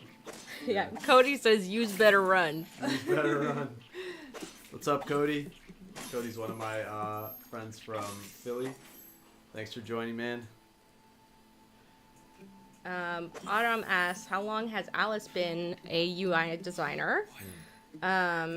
I have been working in UI design. I did another indie game before this, where I was handling, like, all of the art, but it had a ton of UI that needed to be designed, and like it had a very unique style that was like very creative and very cute. It's a game called Chibisu's Costume Combat. It's also on Steam.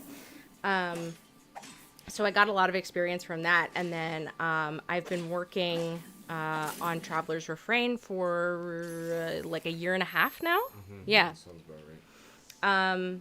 And he also asked Paloma, how long have you been an artist? Well, I've been an artist for, let's see, professionally since maybe 2020.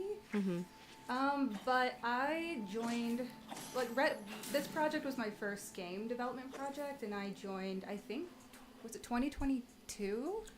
I think it was January 2022. So, yeah. I've been on That this sounds right. project for 2.5 years. And it's my first time, like, professionally doing environment art for a game. So that's been really fun. Yeah. It's been an awesome first experience. Yeah. We have such a solid team. Yeah. But outside of game development, I've like worked in like graphic design and motion graphics as well. So Yeah, I think what's awesome is that everybody here is kind of like, we're all just kind of learning everything together, which is really fun. Like, we don't really know what like the answers are to a lot of these things. We're just kind of figuring them out as we go. Yeah, absolutely. Yeah. So, But we're also making sure, I would say, that we are very intentional about our learning, and we're trying to do things, you know, as right, let's call it, as we possibly can. So that even comes down to making sure, you know, animations feel fluid.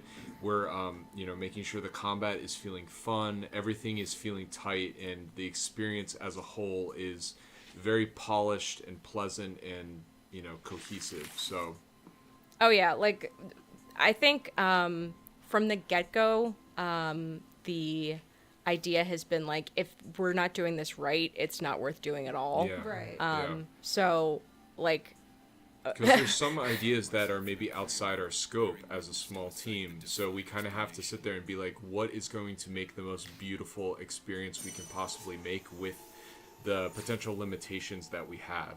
So one of those things in itself, we kind of said this in the last playthrough, but just the fact that we're completely making a 2D game. There's no 3D assets in this game.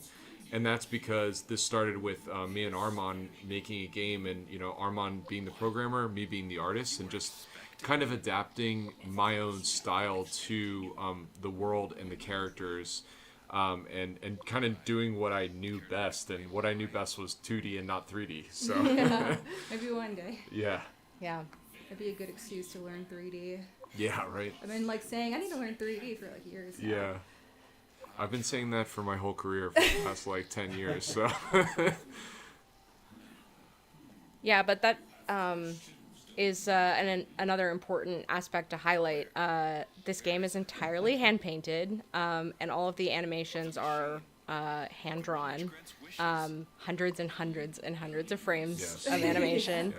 My hand hurts just thinking about it. Because like it's in our skill set, but also because it's a style that appeals to our sensibilities, I think. Yeah. Yeah. I think there's definitely ways to approach kind of, I forget what the exact terminology is, but more of like a puppet warp kind of style to games. Like I've seen some beautiful games that have executed that well. But for anybody that's not really artsy fartsy like we are, what you can do with traditional 2D animation is be a lot more dramatic with skewing proportions and like turning the character in ways you wouldn't be able to if you kind of just had a flat puppet to kind of like manipulate their body parts. So even like his down running animation, you can see his fist is swinging like back and forth in perspective. And especially for like attacks and stuff, we can be a lot more dynamic with the swings and stretching things. And yeah, it kind of gives a lot more of a anime, you know, traditional animation kind of feel. So Paloma just made a choice there. Yeah. Yeah. which is one of the like central aspects of the game, in that every time you make a decision like that, you are layering another piece of the background track. Yeah, Yep, so now yeah. playing a melancholy nervous coward. Yep. So as you progress through the zone, you are making choices that affect the music that you hear. And our wonderful composer and sound editor, sound editor Mapalan. Hi guys. made like let's see, he said in total there are 7 entire tracks per zone for all of these choices, and we're currently in the first zone, so that's a whole lot of music. Yeah. You guys did get some Happy Father's Day well wishes Oh, from thank you so much, Aram guys. and Cody. Thank you. Yeah. This What is else my did they say? my first Father's Day, so it's pretty. Yeah. It's a fun thing to be doing on my first Father's Day. Well, Cody also compared you to the Witcher stunt double, Oh. Nick, which, you know, Whoa. that's very nice. Thank you. I do have Polish ancestry, so there is some of that, just so you know. Classic Nick response. Thank you. Yeah, so these fountains upgrade your skills and also heals your health. So I just upgraded my What did you my get? burn. I got the really only one I could get, the piercing flames. And there is significance to this fountain and the story behind it, and we're going to be seeing a lot more of that in the next little level we're about to go to. But this is something that we've been very passionate about, is making sure that all of our assets, and even down to the sculptures and the statues and the characters, all have significance to the overarching story. And as you play through the main game, you're going to see how a lot of these things are connected. Has been a really fun challenge for us, because what it ends up doing when you're building a story-based game, especially with dialogue and with different civilizations and stuff, is it can kind of start to open a bit of a rabbit hole. And there's been many a night where Armand and I have had to sit together and be like, okay, well, if we're deciding to do this, then that means that like this needs to happen, right? But how do we get this to work in our story? Right. So it's almost been like a puzzle in itself to make the story make sense. Yeah. And that's been really fun. That's one of my favorite things to do, is to piece things together like that. Yeah, I mean, honestly, we'll spend like an entire day working on design, and I'm not even kidding, like 8 whole hours just working on design, and sometimes we won't even get anywhere. Like, we'll have a bunch of ideas, but we won't have like everything put together, but we'll have like ideas, and then the next time we sit down, we're like, you know, everything kind of settles in, and we're like, you know what, I like this idea, what if we did that plus we did this? And then we start kind of like putting things into motion. So it's not like we sit down and like, I mean, sometimes we sit down and we kind of think of stuff just and comes it to just us. kind of comes to us, but sometimes it just doesn't, and we just kind of have to throw out the best idea we can think of, Yeah. and then come back the next day with like a fresh perspective and see if we can kind of iterate or build on it and make it more cohesive, and ask questions to see if we can break our logic. Yeah, that's a good point. That's how we usually solve our problems, is by asking ourselves, like, would a character do this? Or, like, if this happens, how would this also happen, sort of thing. So, I just want to point out that we saw a credit earlier of our main voice actor who plays Traveler is Essinger, who is a really awesome solo artist. He's like metal electronica kind of. Yeah. He specifically says, like, he doesn't have a genre, so it's kind of hard to explain Yeah. his music, but yeah, I think you kind of hit it on the head. But yeah, he's very talented, and his voice work is just, it's very subtle and very like brings a lot of depth to Traveler that I think like is what we needed for this character. Remembered the time So when she shout out to Essinger. Check out his music. Yep. It's very good. It's a funny story too because I actually went to go see a band of another voice actor that's in the game, and Essinger was the first artist, the opener of the band.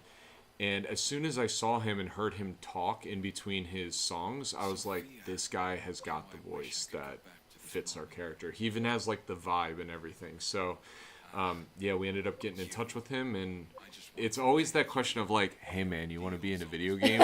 And their response is always like, duh, yes. I don't ever remember seeing this guy around. So Paloma right now is in a scenario where the forest is creating this like amalgamation of travelers' memories. So it's developing this scenario in which Traveler first played for his long lost love at a bar as a solo artist himself, which was also so serendipitous when we saw Essinger, because I was like, it's like the same guy, you know. But yeah, so she's gonna go through the sequence, and now it's instrument time. Instrument time.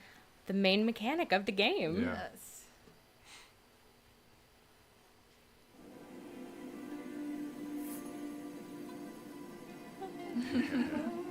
All right. First melody. Are my notes there? Good. Good. Perfect. Yeah. So do you want to kind of explain, Paloma, how you did that? Yeah, so I am basically toggling, what is it, RT on the Xbox controller, and I'm flicking the analog stick in different directions according to what the notes are to trigger the melody, and I'm healing my health right now.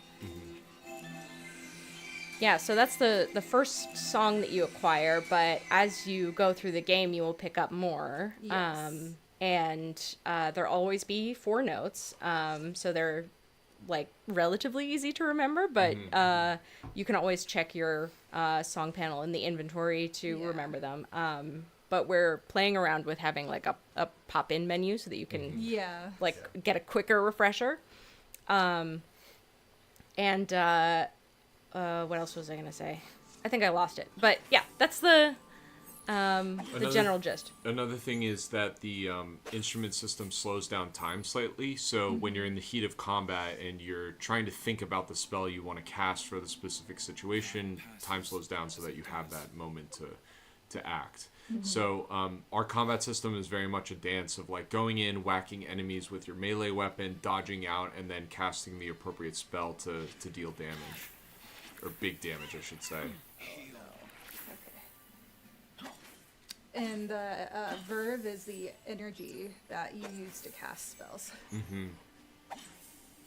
Yeah, and it's kind of the magical essence of the forest. So if you break open those yellow glowing plants, you can restore your verve.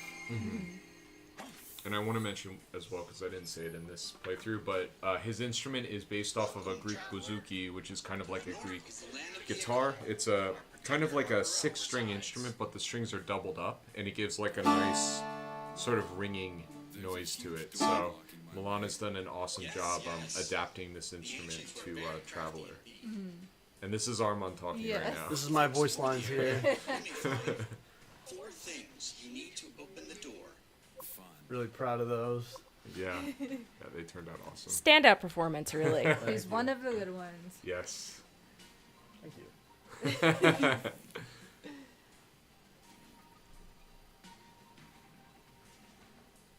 Yeah, and this is a fun fact as well. For anybody that plays guitar, they're probably looking at Traveler playing and being like, dude, you're playing backwards. But that's because I'm a lefty, and my parents bought me a lefty acoustic guitar as my first guitar. And since then, I've just stuck with left-handed instruments, so I made Traveler lefty as well. We're also left-handed. Yeah. Right? Yeah. But I must say it's a love story. This is the special. Yeah, Yeah. you're approaching like our favorite part Yeah. of the demo. She began.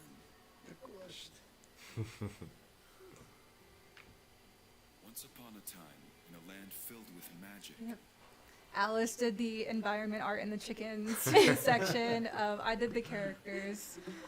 verses. Yeah, this is like a storybook section in order to explain the like story of this fountain that means so much to Sophia, who is Traveler's lost partner. Crafting beautiful garments, wanted little else except for him.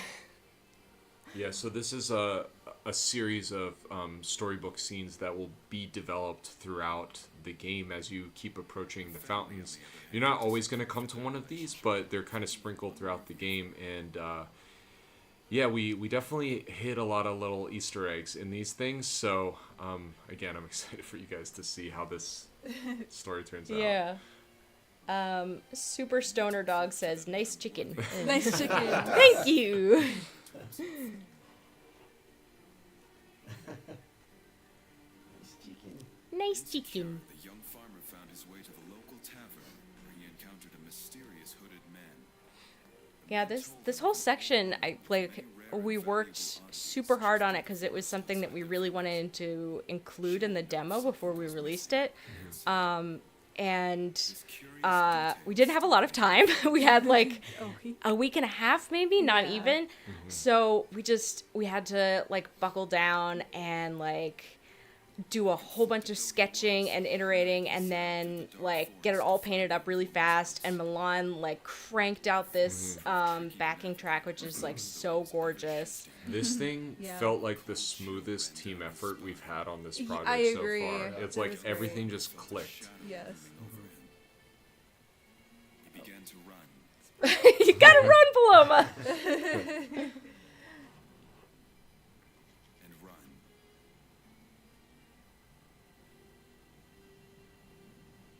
Yeah, my heart was definitely beating really fast in this part when I first played it. Like, it's funny how scary that cartoon monster Yeah. can be.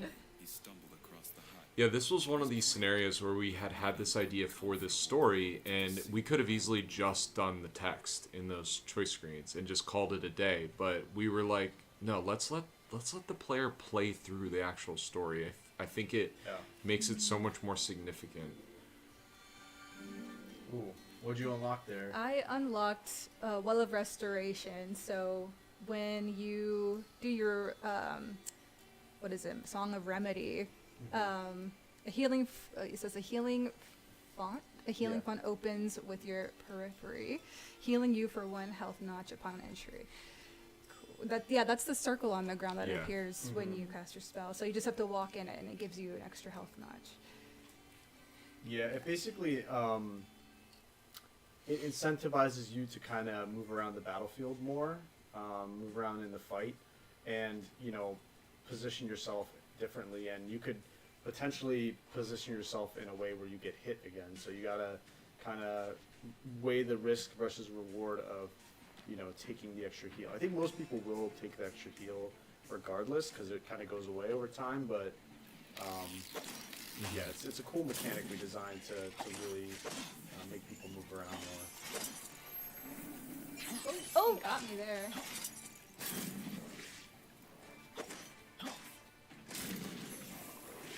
Iframe. Nice iframes. Nice dodge.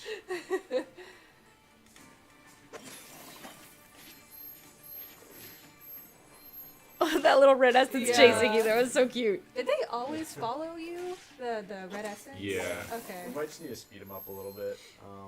Or create a scenario when it's a certain distance away that it snaps to you. Yeah.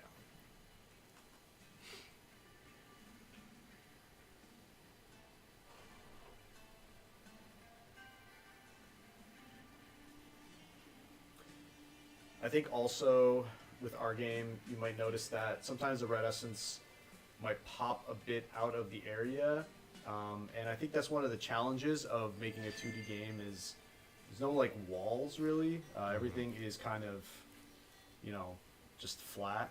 So we kind of have to use different methods of detection, and sometimes it's difficult to cover like every case.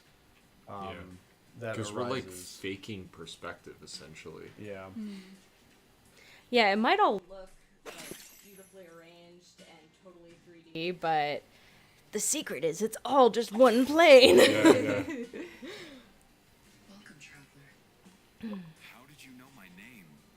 So this is another one of our wonderful voice actors. The Gearman is voiced by Alexandra Norton of Echoes. She's got a very beautiful voice, so go check out her band. And yeah, this is another character. I think Gearman is one of my favorite characters in terms of her story arc. So yeah, we have essentially fleshed out a character arc for every character you will meet in the demo. They'll be fleshed out in the main game and have a very interesting story. So very excited for people to see that. Tell me more about this place? Yeah, I think we did a good job of including as many like tasty morsels of NPCs that are important in the demo, so that you really get an idea of the like scope of characters that you're going to encounter in the main game. Yeah. There are a lot of them, and they're pretty deep. Each traveler is here with their own purpose and their own quest to fulfill. Interesting. So what is this shrine? Yeah, when I think about all of the characters that we had to develop like whole story arcs for, oh man. We have to cut some out. Yeah, I think we have like what 8 characters that have full-on character arcs, NPCs. How do you know so much That's about cool. this place? Yeah, I didn't even know. yeah, 7 or 8. yeah. Something like that, yeah. Somebody in one of our previous streams asked, like, because this character is a like lovelorn musician, does that mean that the NPCs are romanceable? Yeah. Like he can seduce somebody? We're like, well, no. Unfortunately, not at this time. Yeah, he's very hung up on the woman he has lost, so he doesn't have time for that stuff. You know? He's too much of a sad boy. Yeah, yeah, So I just got Nature's Impaler. it's a 6 spell. Oh! There you go. Nice. Smash the Very drama. good. Oh my And goodness. that's how you use the Nature's Impaler. Yep. I just totally fudged the first inputs. Wow. Nice. That's how you do it. You get them all together and you just Yeah. swing. And hope they catch on fire. Boom. There is definitely a learning curve with the like music system. Like it might feel a little like scary at first, but I kind of like that because it does feel like the like tentative first steps of learning to play an instrument. And then once Interesting point. once the muscle memory kicks in, which it does quite quickly, like, you know, if you are used to using a controller or like using the keyboard, then you'll be fine. But you have that sense of like, I'm really strumming an instrument in order to like execute a little melody here. Yeah, so I really liked that aspect. Yeah, going off that, I think Nick and I were kind of trying to figure out, like, is this too complicated for most people to do? And, I mean, for him and I, we've played a lot of games, and we were like, you know, this might be fun for, like, hardcore gamers, but is it going to be too hard for people who maybe don't like that kind of thing, or maybe it's just too difficult for them? And I don't know, we just thought exactly what you said, like, you know, there's a bit of a learning curve, and I can tell you there's so many games that I've played where there's just learning curves, and there's, you know, if you really want to make a fun mechanic, I think sometimes there has to be a bit of a learning curve. And I think too, I mean, even my wife Grace has played the demo, and she's definitely not a gamer. I think, you know, everybody that we've watched play, it clicks pretty quickly. Yeah. So. And it's fun to watch people get it. Yeah. I think it's rewarding for us as developers watching maybe people who aren't big gamers, them learning how to play the instrument system. So. Oh, but also strategize too with the different spells, because you really can like plan your tactics around, you know, am I going to use this one and then switch to this weapon, or, you know, XYZ. And we've also developed a lot of the spells to not necessarily like actually interact with each other, but work well together in scenarios. So I'm not going to spoil my strats on this playthrough, but I definitely have strats that I use. It was a song. And this is our voice actor here. Oh, yeah. I voiced this character. I filled in. Yes. Alice Thornburg Lynn. Yep. And again, I gave her the task of like, hey, can you do an accent? And she was like, I'll try. And it turned out awesome. So Yeah. Thanks. we're very happy about this. Oh, shame. I bet you're really good. Oh, Alexander Darren's in the chat. Yeah, Alexander says, Happy Father's Day, Armand. Armand introduced me to video games. Started with Pokemon, all the way to Custom Robo, and finally to Traveler's Refrain. Oh, nice. Aw. Thank you, brother. Thanks for hanging out, man. Yeah, I appreciate you being here, checking out the stream and throwing some comments in there. Thank you for the Father's Day wishes, and Do you see that? yeah, maybe someday, you know, we can hang out and play some Custom Robo again. Yeah. I love that game. I'm sorry. Need to go. Wait. As I chase the LFG, baby! soothing melody from What did Super Stoner began Dog to say? lose a sense of direction, Armin, my friend. Oh, hello. Thank you, Super Stoner a Dog. sense of time. That would be my friend Ryan. Mm. How's Ah. it going, Ryan? He's Doug. So, you just picked up a new Yes. spell here, I right? picked up the Ancient's Melody, which is basically like a time manipulation spell. So it helps slow down this gear right here so I can walk through without getting shredded to pieces.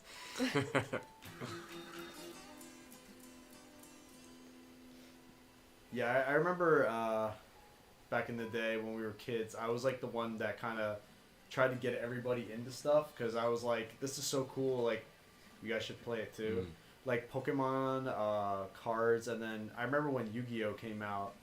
Shout out to Yu-Gi-Oh! I got a Blue Eyes Ultimate Dragon shirt. But yeah, when Yu-Gi-Oh! Came out, everyone was still kind of on the Pokemon train, and I was like really big into Yu-Gi-Oh! And I was like, yo, you guys should get into this game. And like everyone's like, that game looks like crap. Like, no, just play Pokemon. And then like a month later, everyone was like playing Yu-Gi-Oh! And buying Yu-Gi-Oh! And it was just like, it was awesome because I loved it so much, and it was fun to have everybody else kind of. Boss time! Boss Time time. for the Mama Jama. Oh! Oh, Okay. Nice. Brilliant. Nice, Oh, we got smart. She got smart. Okay. I've actually never seen anybody do that, or ever seen her jump over the slice like that before. It's kind of cool. Whoops, I fudged that one. There you go. There you go. Nice! Just destroyed her. Ooh, I just no-hit that. Nice. Yes! Was that a no hit? Yeah, that was a no-hit. Nice! I've been hit before this, but that was. But it was a no-hit boss Yeah. run. No-hit Yeah. Easy. Beauty. Yay. Oh, note. So you get 4 of these sheets and you upgrade a verb notch. Or is it 5? 5 sheets? No, 4. 4? Four. Okay.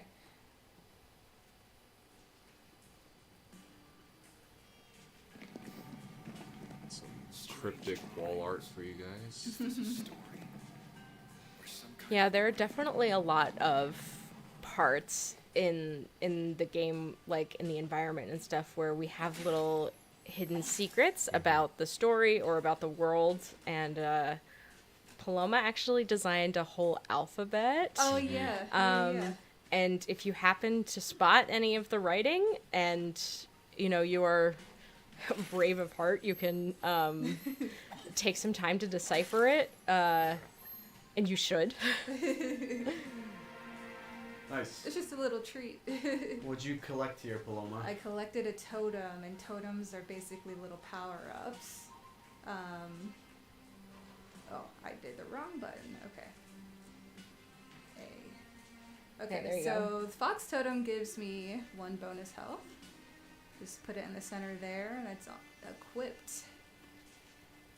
And you get 1 health just for collecting them in the first place, Oh. and then slotting it also gives you an extra Cool. added ability. So Yeah, so this is one of the little things you can try to decipher if you want, but yeah, there's an alphabet, so you can. it's another challenge I bestowed upon my team to just be like, hey, I know you've never done this before, but can you do a whole alphabet for us? And she was like, yeah, sure. Yeah, designing the alphabet was fun. I purposely wanted some letters to resemble the English language, just so you can use the context to try to figure out what the other letters are surrounding them. So. Yeah, I remember when you first showed us, I was like, whoa, Yeah. this is sick. Yeah. Yeah, but then like once we had that resource, like I used it later for some other Yes. assets that we put in, like for more secrets and like that it was just like such a gift like for the rest of the team. I feel like Yeah. Did we get another comment there? we did from my uncle. Yay. Yeah, Thanks for joining us. thank you for joining us again. Hi. He congratulated you on your no-hit boss run. Thank you. We'll see if I can do it on the next boss, because that's hard. Yes. Yeah, Yeah, this next boss fight is. well, I dare you to outdo challenging, Nick. I think you yeah. can. Yeah, I think I got hit on every boss. Well, but yeah, Paloma is actually one of our more hardcore gamers. I have suffered through many a Souls game. Yep. Not that you guys aren't hardcore. Oh, okay. So that fire torch, it stopped at this block that I cannot move yet, so. Oh yeah, I just totally forgot I activated that. I didn't walk through. Here we go. Okay, so that's gonna slow down. Nice. All right. I like this. Yeah. Oh, let's see, over there. Yeah, so it just stopped right here.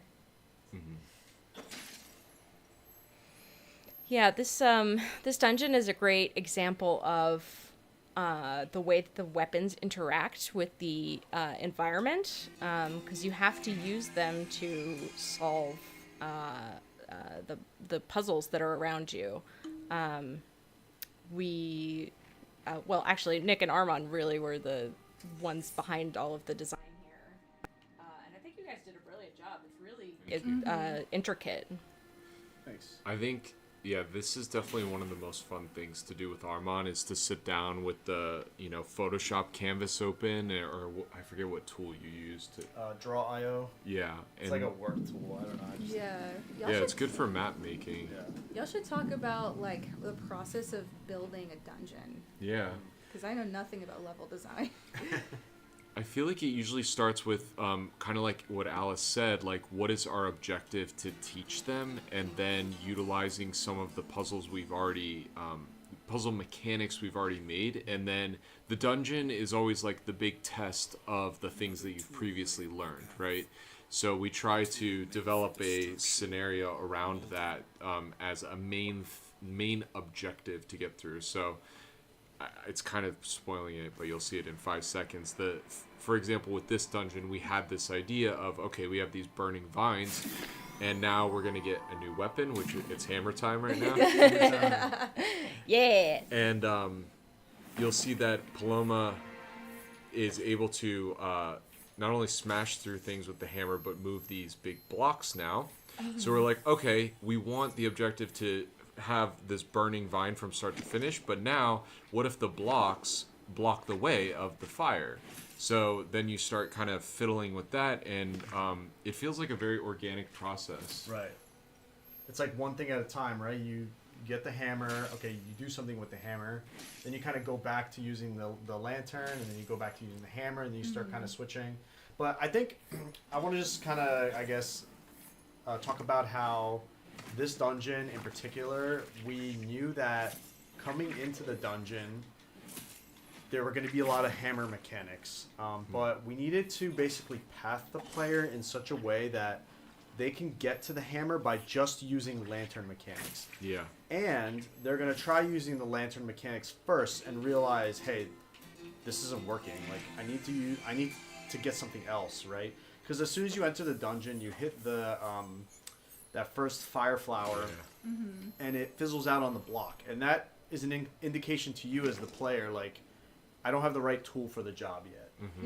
So we had to basically path the player around using the tools they currently have, aka the Song of the Ancients, the Ancients Melody and the Lantern, and then give them the hammer, teach them how to use the hammer, and then they can kind of go back and figure out where could they apply the hammer that they were previously. And we kind of did a lot of theory stuff from Zelda. There's a lot of interesting videos on YouTube about how Zelda dungeons operate, and we kind of studied those. And we were like, how do we kind of, not necessarily mimic, but kind of follow the same design idea? Because Nice hit, Paloma. What can happen? What can happen with dungeons in particular is you can find yourself like wandering around a bunch. So we've been trying to make sure that there's kind of a circular design to not only our dungeons but a lot of our levels. So either we force the player in somewhat of a circle, or they will get new tools to create a shortcut for themselves to kind of get back to a main area. So, especially with this dungeon, I mean, Paloma is literally making a circle, and now she's going to have the tool to open up the left side of the dungeon, which was inaccessible before. Right. And that was something like you said, I think if we hadn't studied some of those videos, we had talked previously about some game design stuff being very much intuitive because we played so many games, but when it comes to puzzle design, there is a bit of an art to it, so that you don't have your player just like wandering around confused. Yeah, it's a lot easier to unmake something than to make it. Like to set something up to be unmade, I guess. And so we like kind of, you see how all the blocks are in this dungeon and how they're all set up. We kept playing around with it and we kept getting stuck, and we were like, all right, like, how do we make it so the player can't get stuck? So that was another big challenge, was how do we kind of set it up so that, okay, say the player finds himself in a position where they get stuck behind a block, how do they get out? Is there a way for them to get out, right? And then sometimes what you can do by fixing that problem is make a puzzle unsolvable. So we also had to make sure that even if they get themselves unstuck, like a good example is actually what Alice did the other day. So Paloma, if you just walk down for a second, you don't have to hit it, but like if she hits that down, she locks herself into this portion of the dungeon, but we still allow them to loop back around to get themselves unstuck. I see. That's funny. yeah, remember I had some fun running around in circles in here. Listen, I love a good puzzle game, but I just spend a little more time in the puzzles totally than fine. other You people. figured it out. Yeah. It's not like I have played this many times before. I'm excited for people to try the other dungeons we have. They're definitely harder than this one. They're a little harder than this one. So, Yeah. Not to scare people off, but I got to watch you guys design some of those mechanics in yeah. real time, yeah. and that was fun. Yeah. These guys are very good friends, and they put up with each other very well. Oh yeah. Okay.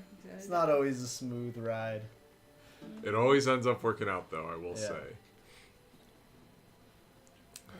Okay. I know there's a spot I missed. Oh, you missed your special guy. Yeah, I need to find him. Okay. Check your map, maybe. Are they marked? Yes. The blue ones Oh, are the blue ones one. you I don't. haven't Oh yeah.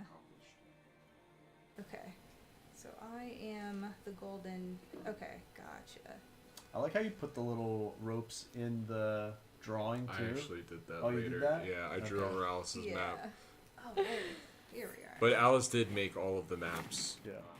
Which I am not a map drawer by any means. So yeah, you did an awesome job with that. Thank you. I think maybe we can, when we do like kind of look at the maps again, we could, if we do end up adding color, we could add a coloration to those ropes Okay. Did to I- make it easier to. Hey. I almost think maybe I did. Can you check your map again, Paloma? I forget. It might be really faint. No, maybe I just did them black. Yeah. I forget. But that was something I did last minute because I wanted to make sure if somebody was getting kind of lost that like, maybe if I check my map I'll figure something out, and it's like almost more of a hint Yeah. than anything else. Okay. Ding. My bad. At the end of the day, like if you get stuck in this dungeon, I think you have a lot of context for what needs to happen Oh, based the on mic those. turned off. Really? Oh, this one did. Yeah. I think it just turned. I think it just turned.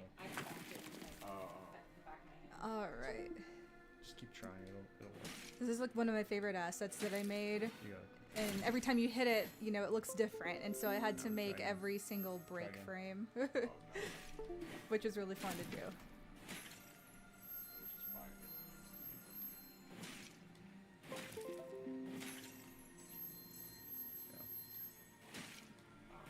Just kind of try.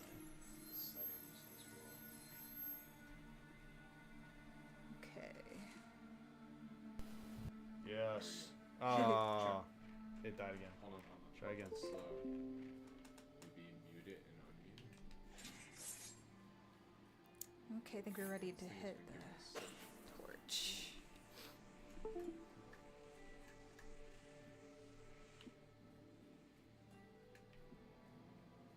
Let me check this settings really quick. Sorry, hold on. You're good. Thank you. Pause for a second.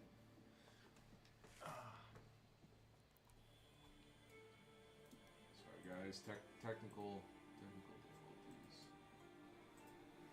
I don't know why this one just keeps being a stinker.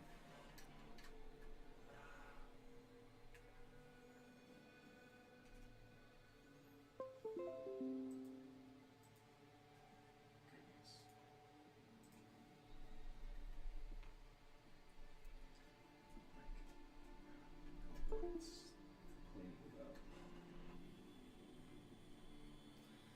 Another thing I can think of is doing this. I think I see it on. Is that?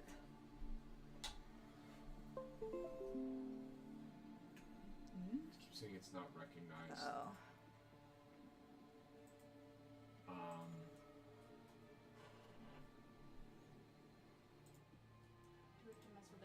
I'm gonna try that. You can go ahead, Paloma.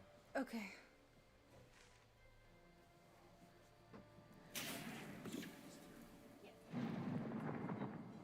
So the torch lit that statue, and we opened our gate here.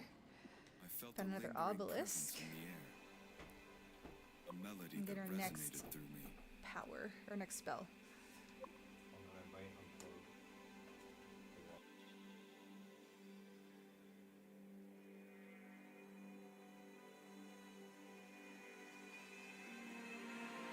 No, it's on, like, consistently. Oh, this one's working. Oh, okay, cool.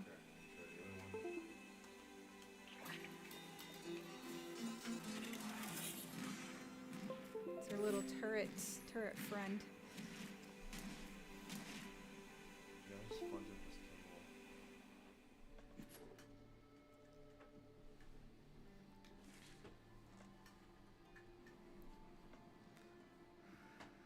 Wow, look how beautiful that screen is. Yeah.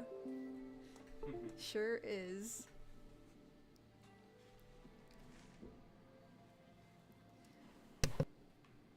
Okay. This all come on for a second and then it off again.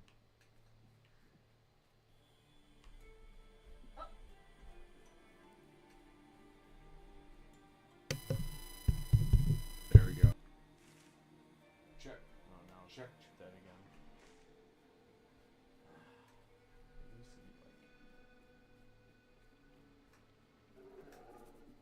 Oh.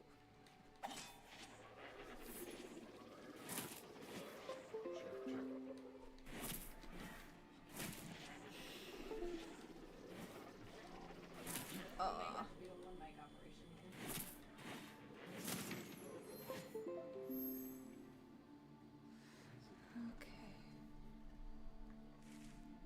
this cable is just bad. It's a brand new cable. Yeah, it's the probably mic. my mic then.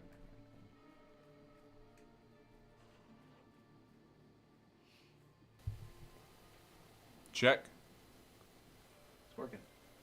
Hey, Alright. Hey. we're back Gonna online. be very careful not to. Yeah, I won't touch it. I promise. And chat, please let us know if there's any weird audio issues now that we've reset this mic. Sorry about that. Yeah. We've been having issues with the microphones. But now we're back just in time for Paloma to take on the boss. Getting there. Wait, did you get all the secret stuff? Yes, I think so. The music note and the statue, right? Yes. Yeah, okay, got those. Sweet. I see the bazooki. Yeah.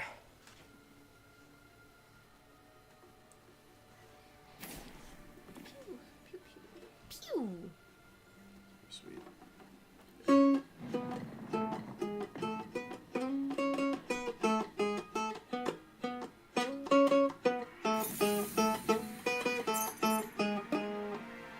Freebird.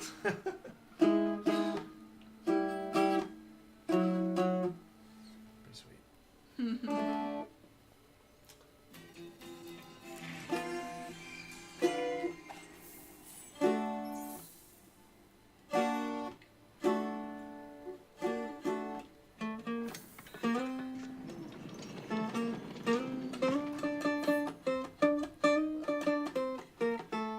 What I love about this instrument is it's like a shredding instrument specifically. Oh.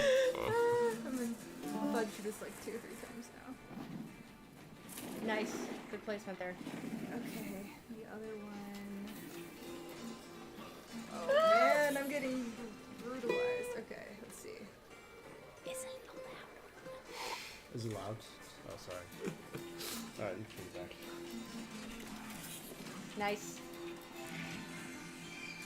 Alright. Okay. Yeah, that note hit. Oh! Ooh. You just killed the, I don't know if you Oh. noticed, but you killed the, Nice. I think I might have. Hitting the Dry. spin jet. Yeah.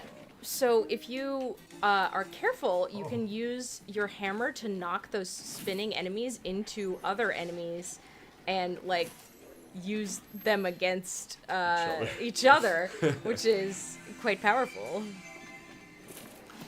Yeah, we've added a lot of kind of almost like, I don't want to call them hidden mechanics, but if you experiment with your weapons and abilities, sometimes they will definitely give you a little advantage against some of the enemies. Man, I'm getting. close. Oh! Oh, that was close.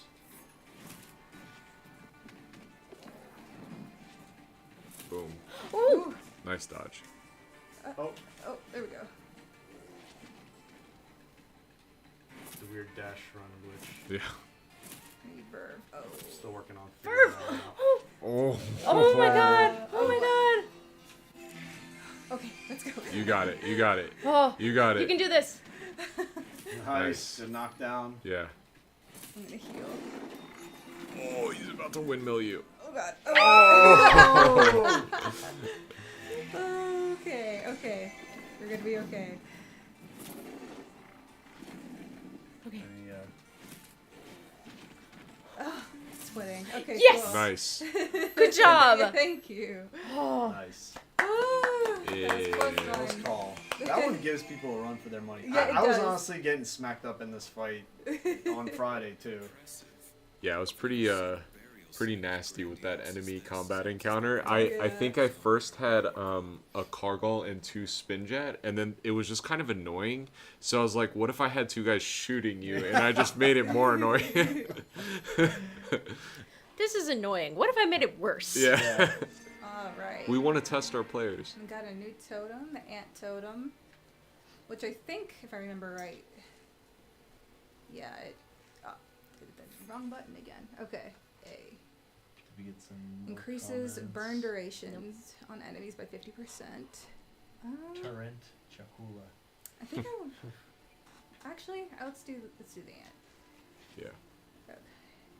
So in the main game, you'll have some more slots as the game progresses, so that you can kind of really customize Traveler to be the way that fits your play style. There's going to be 12 totems total in the main game to collect. That's a pretty shot. Yeah, I like that. Passes as it does. Shout out to all of our friends who spent time playing through the demo and you know, marking down bugs and telling us their experience. I know some of you are in the chat. Thanks again, Ryan, for playing the game a bunch of times and you know, helping us out with all the issues. Yeah. And all our other friends and those who kind of sent us feedback forms and you know, all the documents of all the bugs and issues they might have found or suggestions. So that was very appreciated.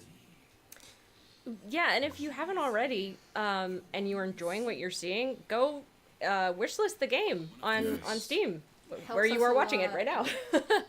It does help us a great deal. Someone ask a question. Super Stoner Dog, who I believe is Ryan, asked, is there enough red essence in the game to fully upgrade everything?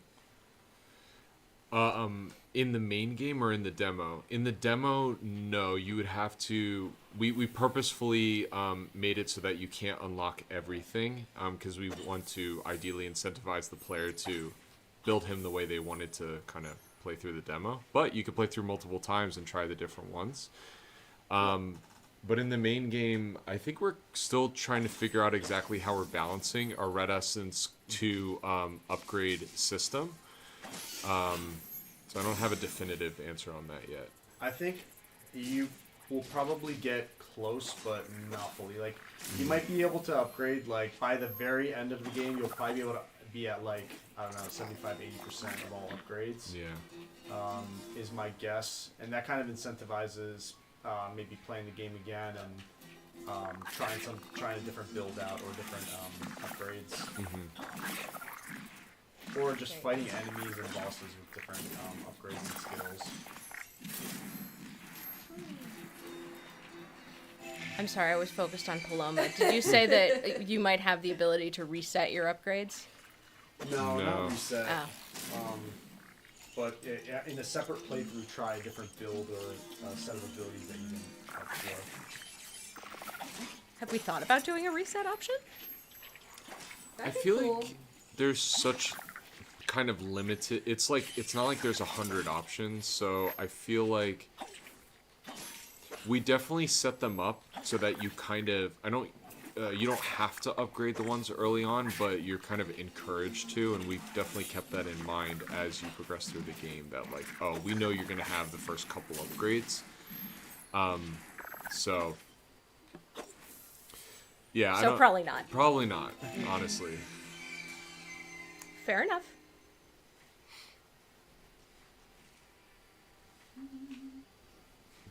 I want to mention too that in our demo, we've kind of smashed together a lot of parts from the main game to give you guys like enough of a complete experience in terms of what you can expect from the main game. But I just looked at the map that we have for this scene, and the main map for this area is like 4 or 5 times the size of this. So we've got a pretty solid, chunky little game Yeah. for you guys. How long would you say it is? I think I've been trying to be as conservative as possible, because I know a lot of indie devs are like, our game is 50 hours long, and then it ends up being like 10 hours. So if I'm being realistic, I think if you kind of just rush through the story and you don't do the side stuff, it would probably be like a 10 to 15 hour long experience. But if I'm being more honest with myself, I think this could be pushing closer to 20 if you're kind of completing everything.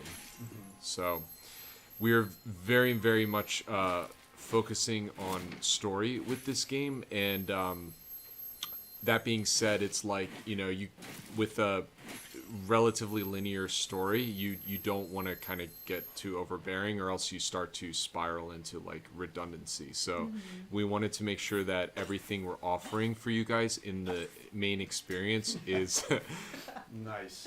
is feels fleshed out and polished and really interesting. So I can't imagine you're going to go to any area or any scenario and be like, that was kind of boring or mediocre or whatever. We want everything to feel really, really badass, I guess is the best way to say it. Yeah. Ooh, that rumble felt cool. Everything has been gone over with a fine-tooth comb. Yeah. All right. Bunny. Jackalope Totem. Yeah. This is one of my favorite ones. This is probably one I would have in like my main build out, honestly. The jackalope. Yeah. Yeah. It's just, I don't know. It's just versatile, I guess. 'Cause Yeah. You can use it with any weapon, right? Yeah, You're yeah. Not you're not confined to, like, the fire ant is only confined to the Right. The lantern. Yeah. It's a strong totem, so it's if you use a lantern a lot, it's a strong totem. And I think when we first made it, it was like, I don't know, like 25% longer, and it just didn't feel impactful enough. But to give you a perspective, if you have it on, you can kill those spinny flying flowers with one hit, basically, because Dang. it'll hit them if you burn them. If you burn If you them. burn them, because it lasts like another like second and a half or something, and it does like 2 more ticks of burn. So it's pretty strong. But then again, it's like you kind of give up.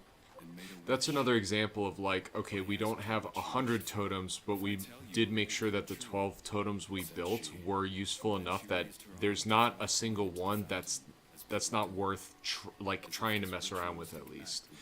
And we made sure that there was scenarios in which like, oh, if I go into this battle and fight these enemies with this specific one, it's going to give me a leg up potentially. Exactly what I said now, but it was something like Well, here's another choice.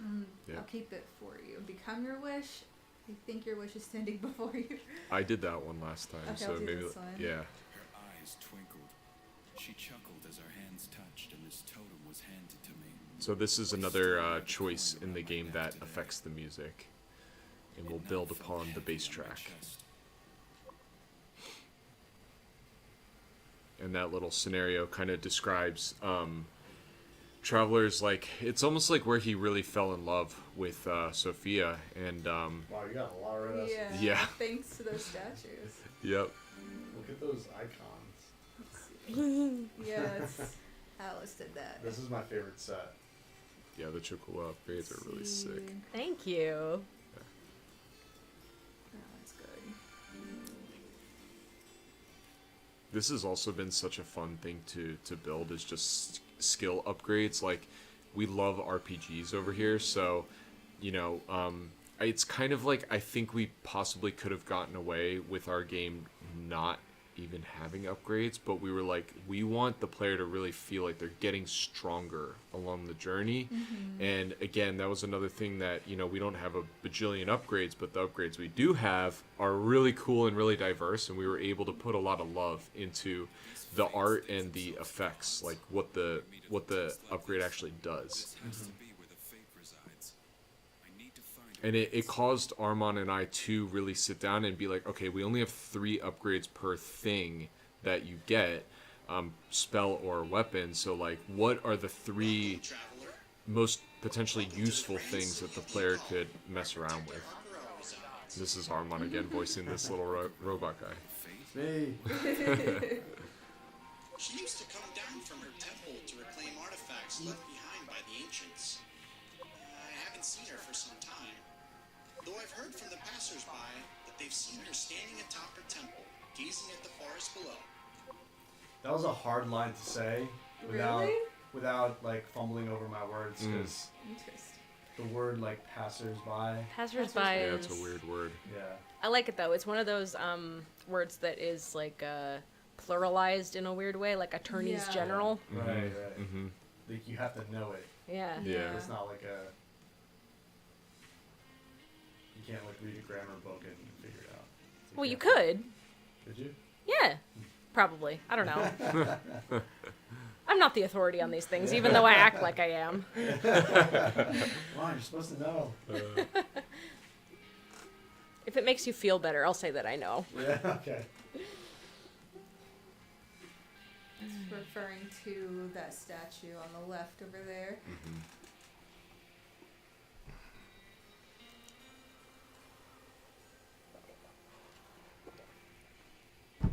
Are you guys gonna potentially be down for another playthrough after this, or? I'm down for whatever. Yeah. Yeah. Sure. Last night really of Steam Next Fest, so Yeah. Yeah. We're gonna go worth all it to out, go baby. all out, yeah. Thank you for everyone that's been hanging out with us so far. Yeah. It's been really cool to be a part of this event and showcase this game that, if you hadn't heard before, has been kind of under wraps for quite a while until we felt comfortable enough, like it was in a solid point to really share with you guys our vision. Game dev is, if you aren't a game developer yourself or you don't know any game devs, game dev is a very, very tough thing because there's so much iteration, and not only that, but obviously, you know, there's people interpret playing the game in different ways. So, yeah, this has just been a labor of love, and we wanted to make sure that we put as best foot forward as we possibly could, because we are a small 5-person studio trying to build a pretty ambitious project. So thank you to everyone that has played the game, wishlisted, hanging out with us in our Discord, all that good stuff. Nice. Whew, there we go.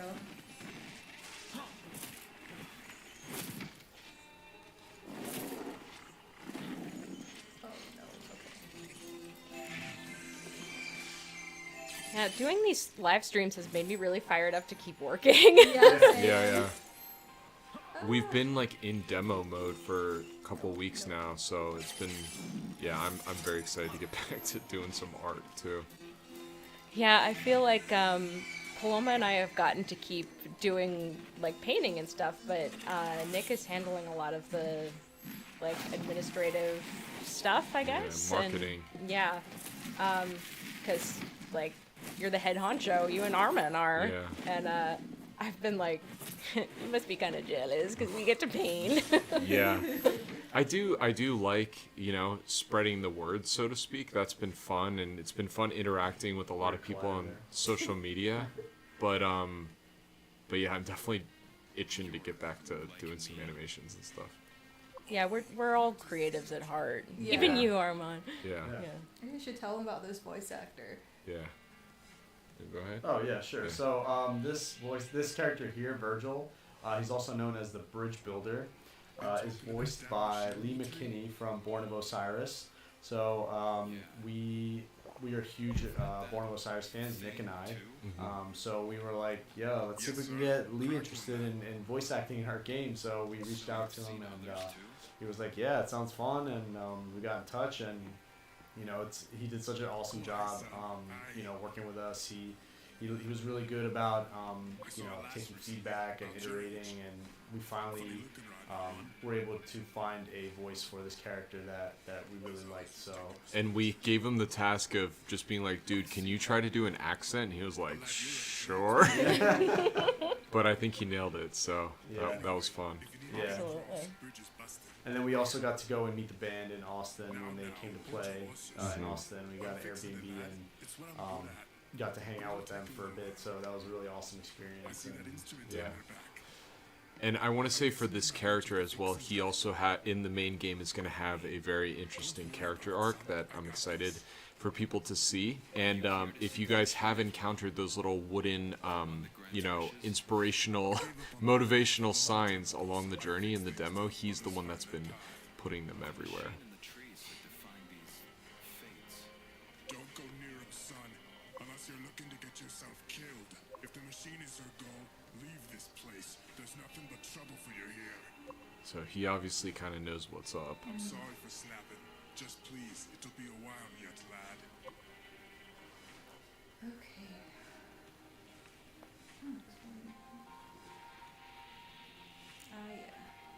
Yeah. load up.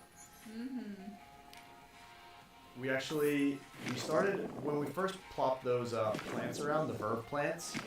They were kind of like in single formation, like they were just one at a time, and most of the time we found ourselves being like completely out of verve or something. So we're like, we should just kind of put a couple next to each other at a time. That was a design decision that came about from just playing the game. Yeah. Oops.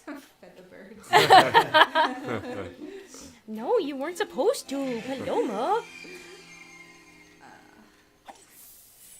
What totem are you using? The jackalope?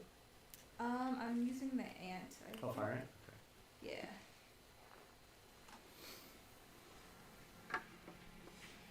Let's see if. I don't think I have enough red essence for anything else. I have 48. No, I don't think that's enough to upgrade anything, Yeah. unfortunately. You got so much before, Yeah, like, I think I'm good. you were spoiled. Alright.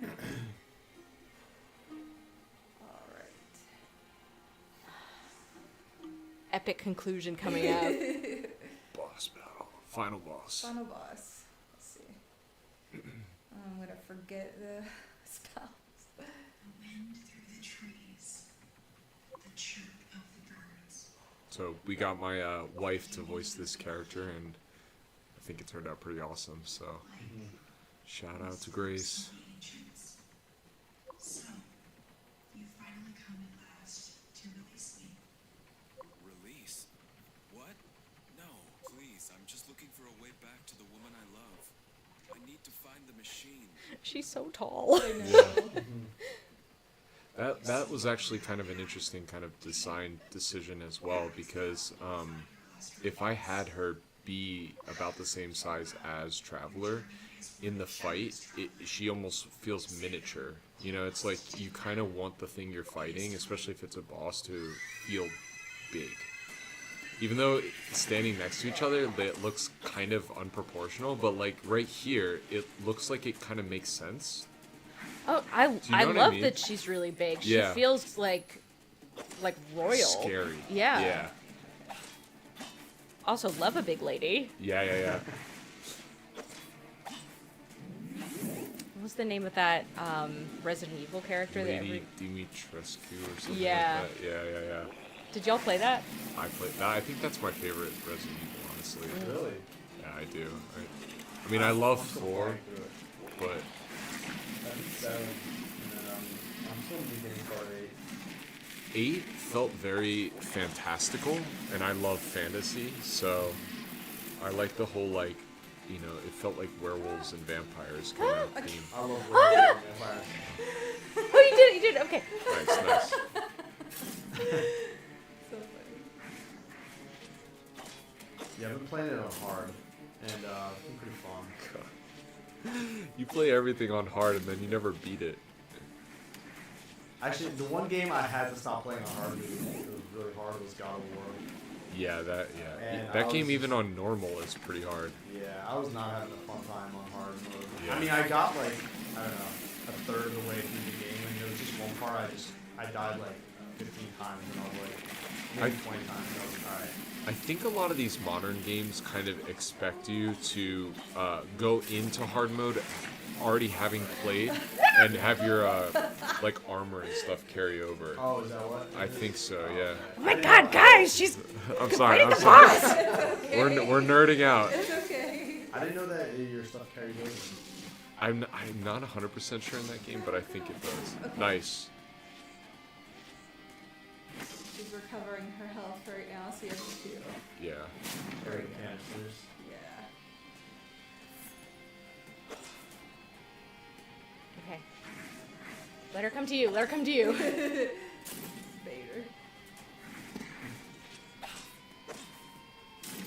Her animations also look so sick. Yeah. Thank you. Yeah, like I said, I want her to feel like scary, like you're, like, oh my god. Because that's my favorite in a boss battle, when you get up to a boss and you're like, how am I possibly gonna defeat this thing? Yeah, we went kind of ham on her attacks. That's close. I think you guys went ham on all the boss attacks. Yeah. Like, Arcarella's the only fate that is available in the demo, but believe me, the other ones are so cool. Yeah. I think we built pretty good variation in our bosses as well in terms of like look and feel. You're And so close. Yes. Oh my god. That's not fair. It's okay. She'll get her on the next hit. Yeah. Yes. Nice. Sweet.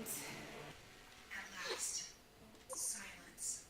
I swore to protect its memories, but now I have become one. Thank you, Traveler, for releasing me. There she goes. Nice. No. Please. Don't make me go back there. Ryan sent you popcorn. Oh, yay.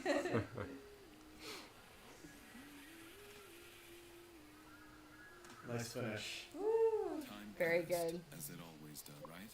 Oops. With song to guide me, I wandered forward unknowing of what lay before me. But I did know my choices were leading me closer to her.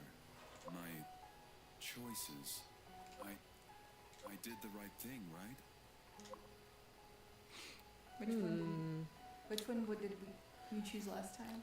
I picked ... I think. Yeah. No? Oh, I'll get back to her. Won't I? Please. I need your help. I have to get back to her.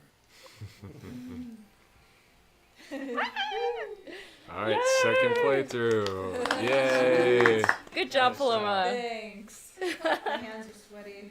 Arm I spaghetti. bet. Arm spaghetti. Eminem reference. Yeah. Mom spaghetti. Knees weak. Amazing. Knees weak arms. Wait. Whatever. Knees weak, arms spaghetti. Okay, cool. So I think we'll do another playthrough. Who wants to go? I play Paloma plays with one of you guys. I can play. Could we do water refresh though? Yeah, go for it. Cool. Should we do like a 5-minute break? Maybe not a 5 minute. Why don't we take turns so that we can keep it going? Yeah. So Alice, why don't you go grab some water and we'll Okay.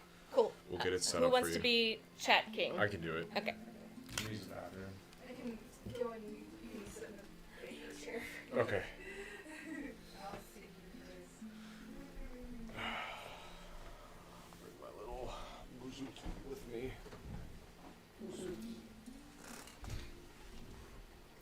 Got some musical chairs here. Yeah. Yep. I was just gonna say that. Yeah.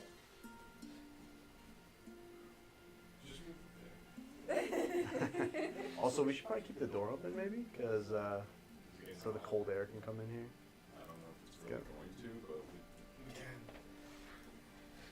Whoa, what just happened to this computer? Whoa. Look at that. what the heck? Uh-oh. Are you hacking? Yeah, it must be. What the heck? Alright, let's can you restart the Yeah. Where's the... mouse is right there. Sure. Alright, for anyone that's hanging out with us, we are getting reset up for our third playthrough of Steam Next Fest.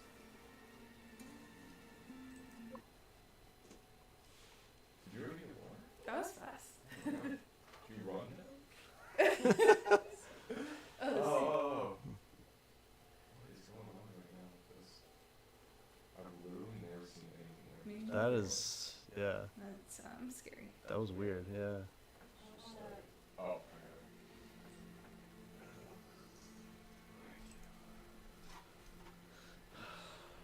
My bad. Just click the keyboard. Nom, nom, nom, nom. Eat my clicks.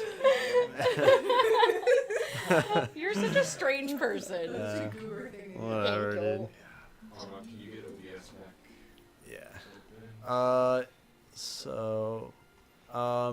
If y'all download our demo, we have all the links to our socials and our Discord server, our Steam page, our YouTube page. We also have a podcast that we're putting out episodes every week, where we just talk about games. Some of our studio people have been, taking turns joining on the conversation, so it's been really fun to kind of get different perspectives on gaming and, get some really interesting topics. So definitely join us, join our Discord.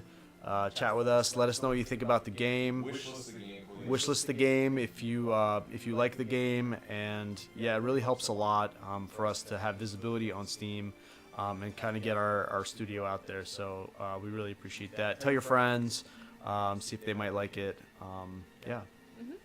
Yeah, and if you guys have any questions while we're playing, we're happy to answer anything.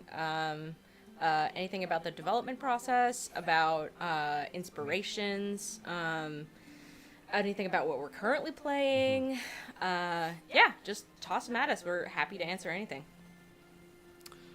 And we've got a comment here from Cavini Digital Solutions. That would be our friends, Rafi and Alex. Thanks, guys, for joining. What's up, guys? What's up, guys? Thanks for hopping in. Yeah. Cavini, they made our first website when we first started our studio. So definitely go check them out if you want to have a really cool-looking website. They do all kinds of ranges of work. So, yeah, go check out their stuff. They're pretty awesome. All right, I'm going to get started here if that's Sure. cool. Okay. I'm just gonna Go for it. I'm gonna go use the bathroom. Okay. Go ahead.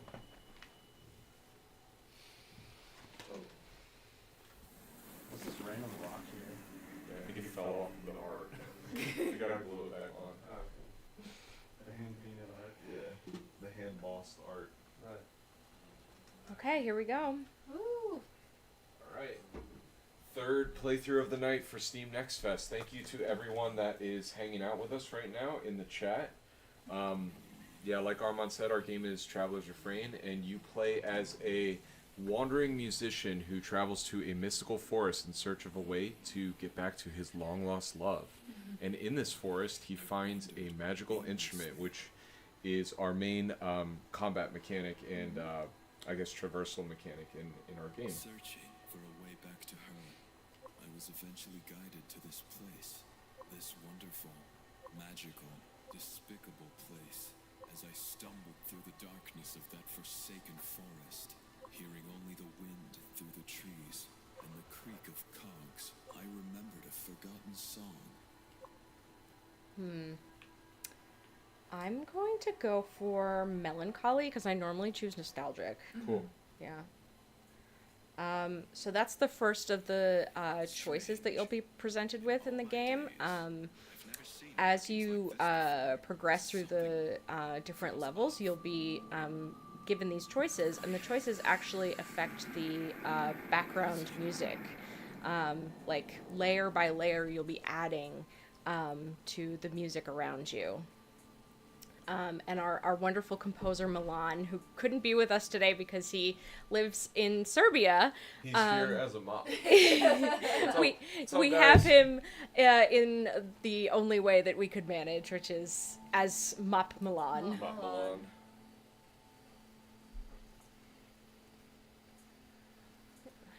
Let's go up here.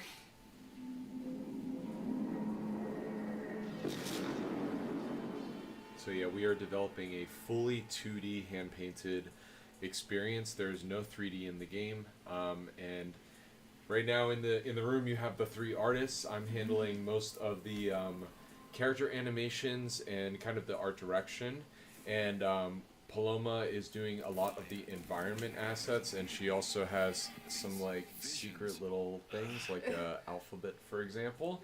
And Alice has also been helping with environment stuff and tackling the majority, I would say, if not all of the UI elements in the game. As if it had been put there just for me to light my path, So, to guide my way. yeah, we're quite a small team, but we are trying our best to present a very deep and thorough experience to you guys. We are really trying to go hard with the story.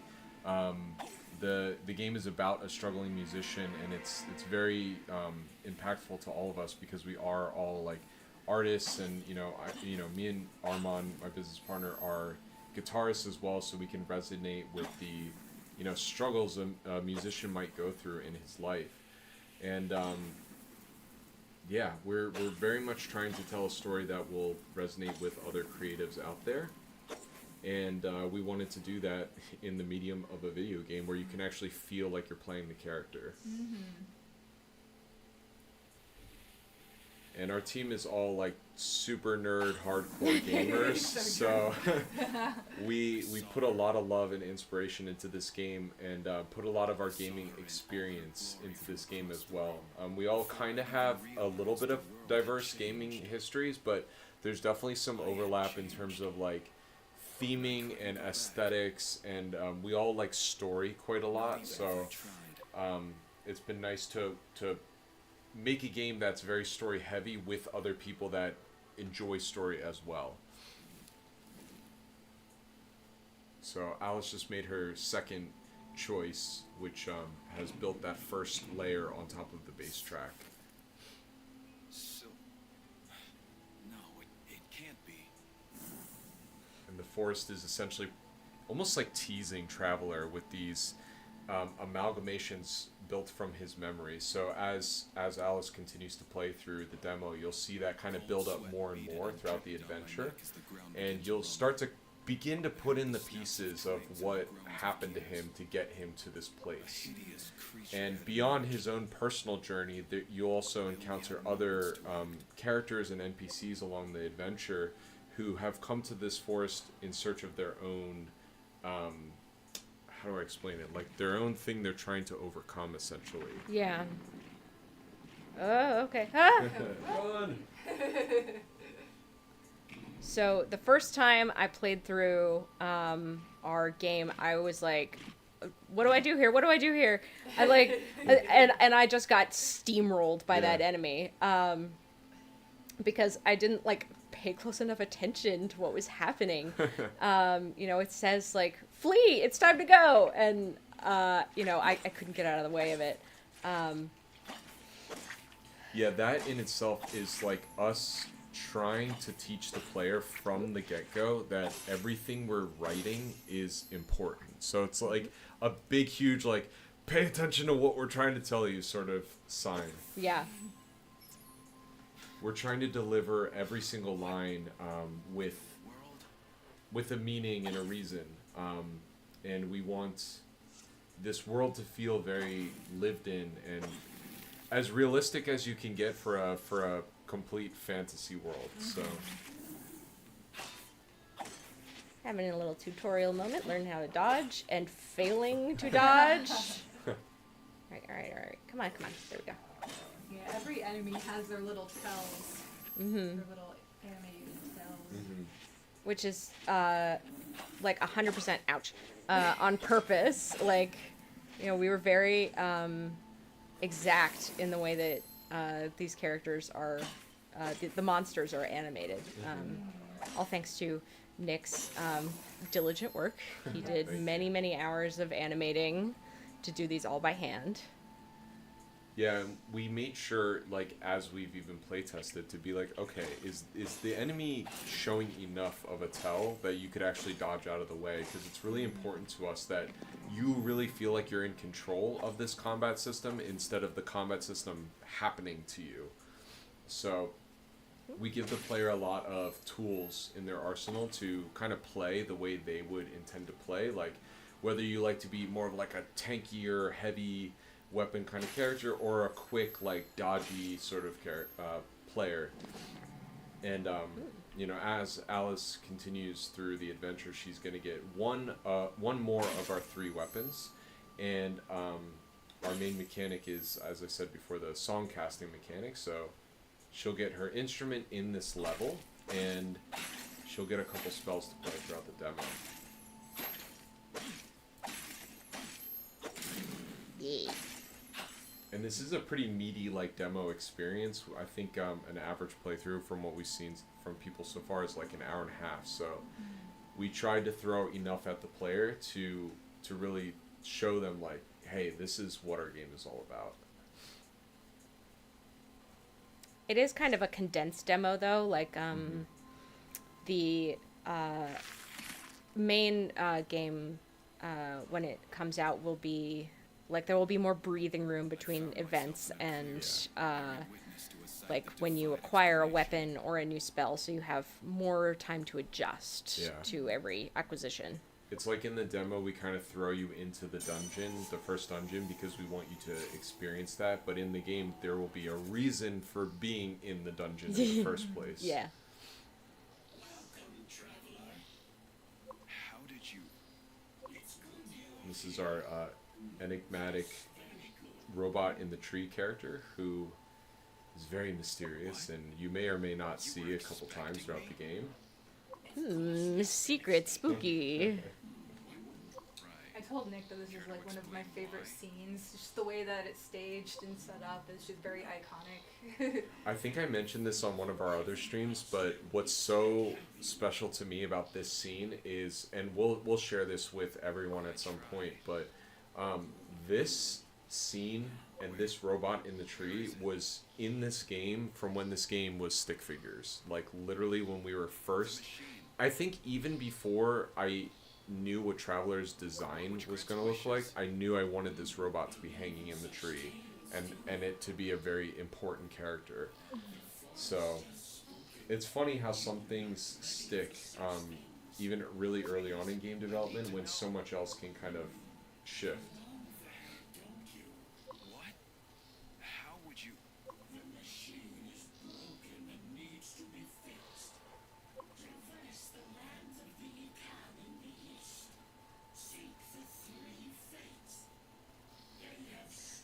I just love the way the this character's voice is delivered, which is in part due to the line delivery by our voice actor Essinger, who voices both our main character Traveler and this robot character, but also to Milan's sound engineering, which he's chopped and screwed like a lot of robotic voices to make them sound super eerie or friendly and warm or whatever is necessary for the character, and it's really come across very well. Can we just move that mouse Yes. down on here? Yes. I'm going to say that I felt cowardly. Ah, animals.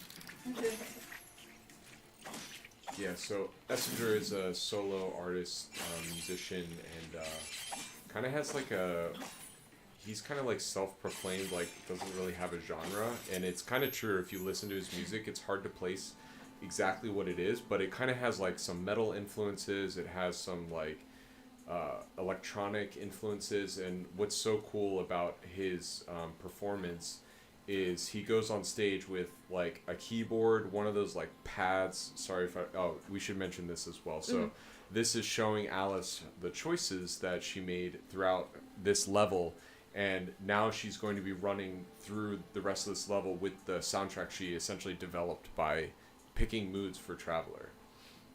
But yeah, he gets on stage with a synth pad, a guitar, and a keyboard and a microphone, and he just he has such a cool performance. It's so unique. He has like crazy strobe lights and stuff like that, and his voice is like he has a very beautiful singing voice. So Check him out on Spotify. yeah. This be here?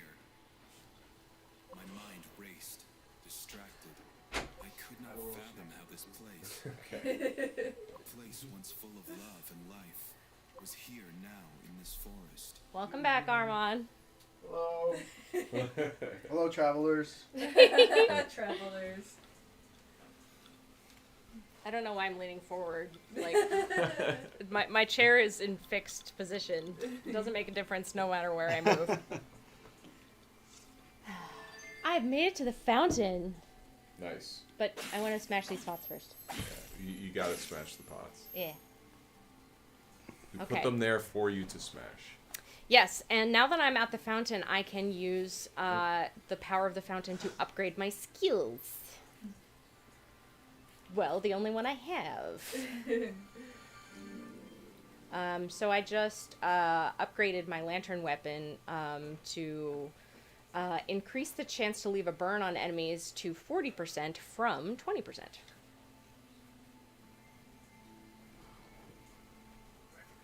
Plug this in. Let me just scooch by here really quick. Uh-huh.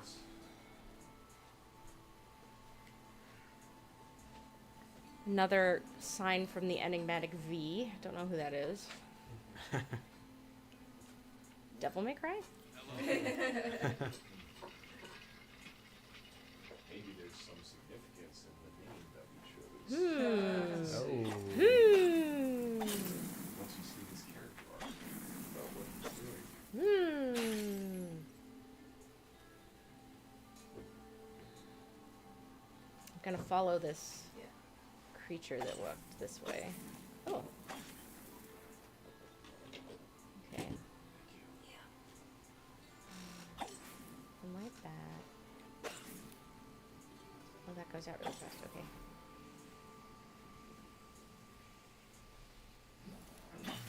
Nice. Ha ha ha. I have completed the puzzle.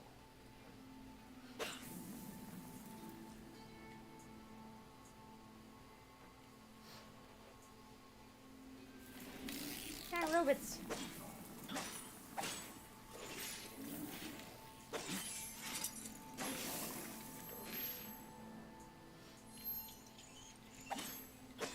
Okay. Hang on.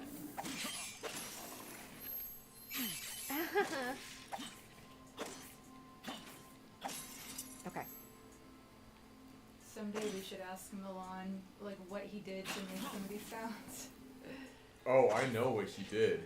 So Milan has 2 children, and he gets them a lot of times to make the like death noises and the like weird bubbly noises and stuff like that. And he sent me clips before of his kids doing the sound effects, and it's hilarious how they turn from like a kid blowing bubbles through a straw into like some monster noise, for example. Oh my god. Yeah, it's That's Wizardry. so wholesome. Yeah. I love that. Mm-hmm. I was just imagining a giant pair of scissors. Oh, there she is. Yeah, it is interesting because, like, you know, especially being an artist and, you know, Armand crushes me in programming, but I at least know my way around. So I feel like I know most of how the game is being developed. But when it comes to the stuff Milan does, I'm just like, dude, how are you doing what you're doing, you know? Yeah. We're talking him up so much, and he just like has no way to defend himself.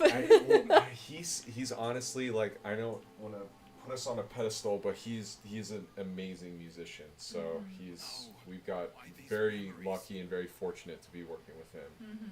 Absolutely. So this is a very cool part of the story.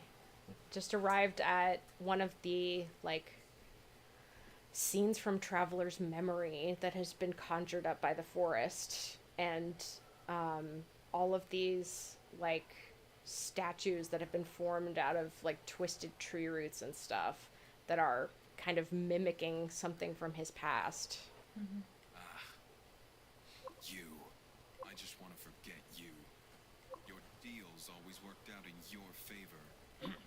Also, if anyone's curious, we used Fmod for the audio. And yeah, we've been kind of learning it as we go and implementing it, and it's worked really nicely for us, especially for our music layering system. It's been awesome to use it. So Shout out to Fmod. yeah. Yeah. Although something about him seems oddly familiar. That's weird. What's down here? Aha! Secrets.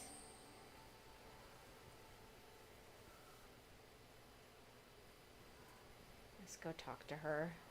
Sophia. Oh, I managed to position myself right behind her. How I wish I could go back to this moment.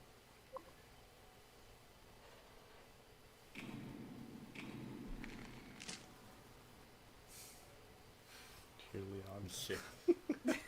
Happy Father's Day!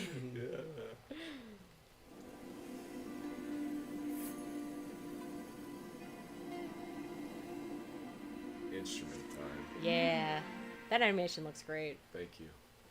All right, so start by holding the right trigger, and then the song, like, schematic comes up. The music comes up.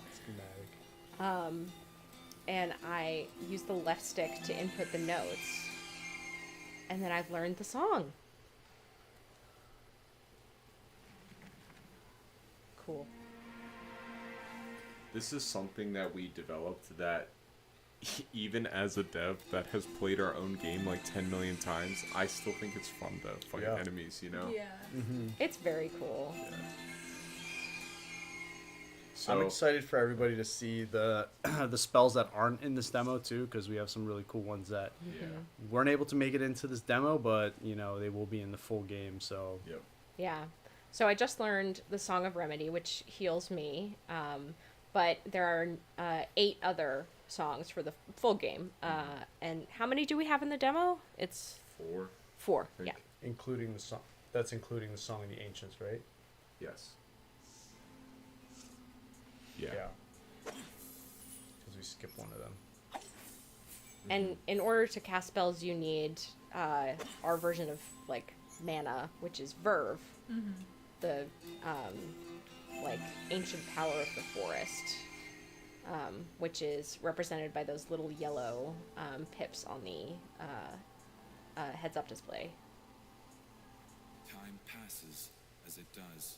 And our instrument system, when Alice is strumming, it slows down time slightly as well, so that you'll see in a little bit she's going to get another combat-oriented ability. Yeah. And it kind of gives you some breathing room. Oh my god, are you getting... Oh, I thought you were going to no-hit that. I have no hit Wish. this part. Yeah, it's the timing is really Dodge weird. carefully. The timing is weird, yeah, because it's the hit colliders towards the end of the animation. I made it so that it's supposed to hit you That's Yeah. just to sneaky. encourage them to heal. Damn it. Yeah. Yeah. Oh, I think it does a little fake out. It like goes like pop pop. Yeah. And people dodge right when they see the pop pop. Yep. Yeah. And then the puff comes out and hits them. Oh. Okay, so when I light that brazier, Yeah. that Not- what I it's not a said. brazier. It's not- I said that. he's one of the good ones from V. Okay. It's Oh. Armand again. He follow me. Yeah. Where you going? Talk to me. Welcome, traveler. To the north is the land of the Akal, Voiced by Armand. where Arborel resides. Well, there's a huge door blocking my way. It's cool that I'm Yes, talking to yes. Essinger. You know what I mean? Yeah, Explore yeah. the area, you may find 4 things you need Oh, that means I get to talk to Essinger too. Yeah. Fun. In fact, let's go visit. Okay, go visit you. Yeah. A soothing melody pierced the air, finding its way to me. It was unlike anything I'd ever heard. It drew me in, mesmerizing. I followed ahead. Wow, what a pretty lady. That's a beautiful song. Hello, friend. Yeah, so we tasked Alice with voicing this character for the demo, and we were like, hey, can you do an accent? And she was like, yeah, I'll try. And I think she nailed it. Yeah. So, Thank you very much. yeah.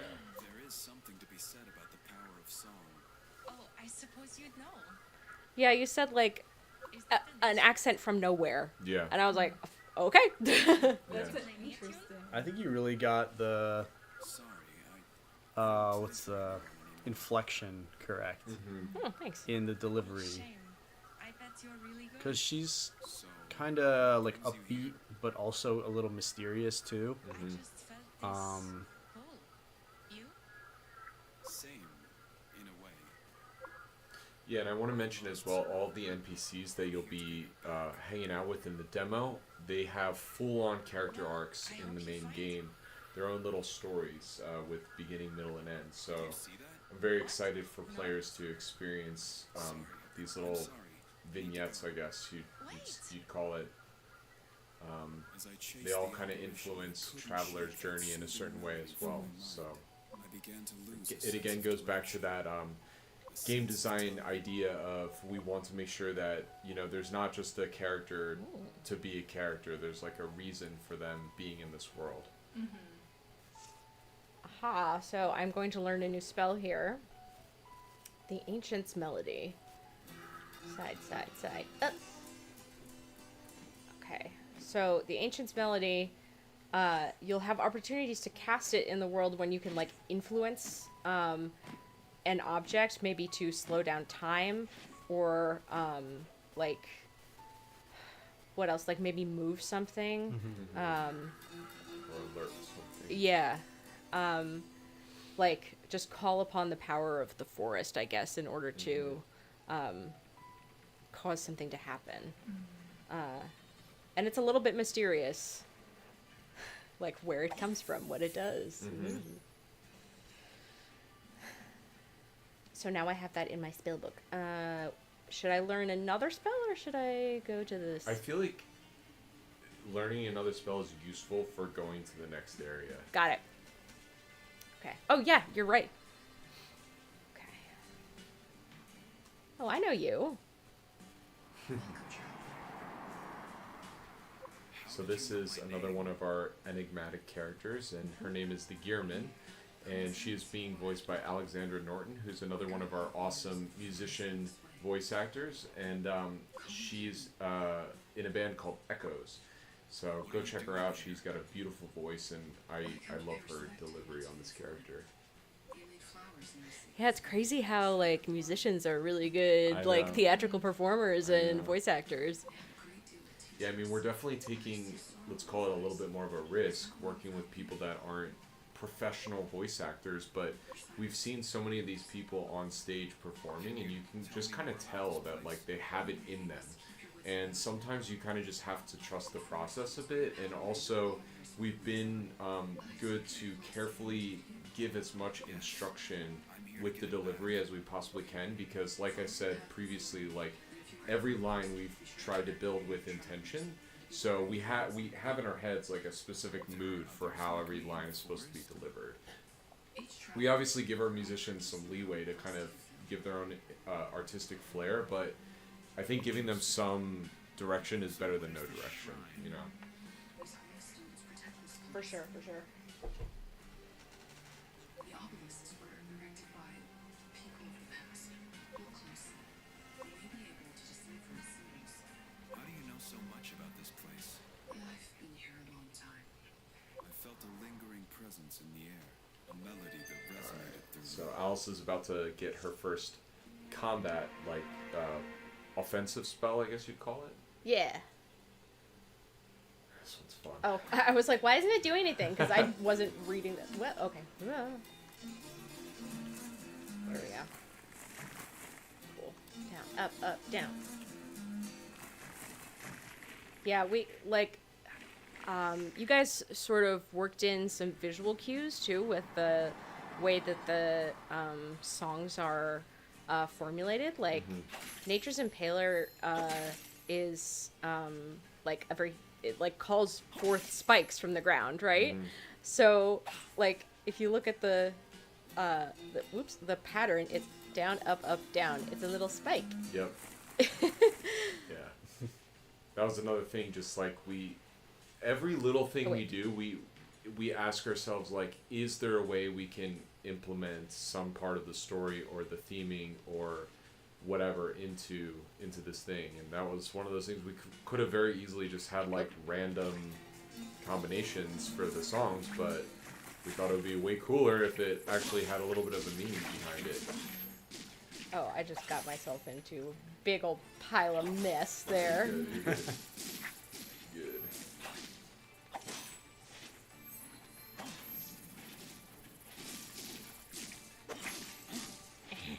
Leave me alone.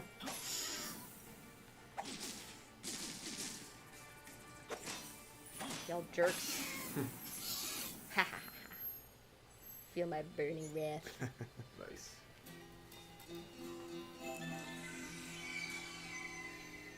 Alright. Reverb. An elevator. Who is this guy? This is one of my favorite robots to design, I think. Hello? And Also also to your voice. Yeah, that's me. You see the land. Boink. Yeah, so you have a basic map when you first enter an area, but then if you happen to find this elevator and the scouting robot here, then he will reveal like points of interest and special places on the map. Aha. Gotcha. Oh, I totally forgot to get the one behind that girl. Mm-hmm. I just zoned out. We do kind of run them away from it, and we kind of did that on purpose because we want you to look at your map and be like, wait, where is the last one? Spooky.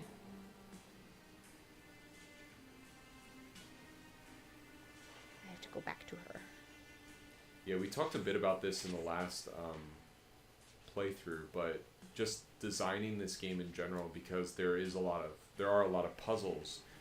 It's been fun to sit down with just a blank sheet of paper and start building out a level, working with Armand and trying to see like, okay, where do our enemies need to go? Where can we path them around so that they're learning new things as they're going, so that you constantly feel that sense of reward for completing things, and then also getting new collectibles to continuously feel like Traveler is getting stronger along his journey. So, I mean, this is an RPG, so we definitely want players to feel that sense of, like, progression and not only character growth from the story, but character growth in terms of, like, physical, like, strength and learning how to complete things. We would continue to meet in this place. This is a fun scene we're about to get into. Magical place. One day I asked why she loved this spot so much. She said, "There's a story behind this fountain. But I must say it's a love story, so I hope it doesn't bore you." That's cute that she's like, it's a love story, so, like, I hope that you're okay with hearing it. Yeah. And it's like, well... But I love that so the intent, if I can do a little behind the scenes dev thing, and I guess we should just say too that, yeah, we could have very easily just like written out the story and continued to do like reading the choice screens, but we were like, wouldn't it be cool if you actually got to play through the storybook? Yeah! And our little team banged this thing out in like a week because we wanted it to be in the demo so bad. Yeah. We have Paloma on the characters. We have Alice on the background art. Armand obviously programmed the scenario, and I kind of like put the pieces together Yeah. to get it to work. So And it was really fun. yeah. And obviously Milan delivered the killer Oh track. yeah, Milan. Favorite track of Mop the Milan. demo. Yeah, our mop did a great job. Milan is in Serbia, so unfortunately he couldn't join us for the stream, but we have him in spirit in mop form. But yeah, what I was trying to say a little bit ago when I was when we were kind of writing some of the dialogue, we definitely wanted to showcase that Traveler, you know, that kind of like love at first sight sort of feeling where, you know, you meet somebody and they're kind of like, you know, I don't want to like be weird or bore you or annoy you, and he's like, I want to hear anything you have to say. Yeah. You know? Yeah, absolutely. So he's totally into this story, and that's why it's so meaningful to both of them at this point. And this is the little fairy tale behind the fountain area where you will continuously upgrade your spells. So this story is going to be chopped up into parts that you're going to continue to unravel as you progress through the main game. Insecure, the young farmer found his way to the local tavern, where he encountered a mysterious hooded man. Always a good idea to go to the local tavern when you're feeling insecure. Yeah, of course. Through the forest outside their village. He's so tall. Yeah. She won't know if something Well, was missing as we learned from the previous playthrough, spooky people are always very tall. That's right. That's right. farmer's head. He's like chanting and casting a spell. Though he was, that night he set out through the dark forest to find the old woman's house. The forest proved tricky to navigate and felt as Oh, though it was Alice, ever remind me shifting. after the stream A cold to chill bring ran something down up his about spine. that character that is Young related to our farmer felt a conversation in the shadow car the other moving night. over him. Okay. Yeah, having to do with He began books. to run. Okay. Yeah, I have to run away from this. yes. It's too scary.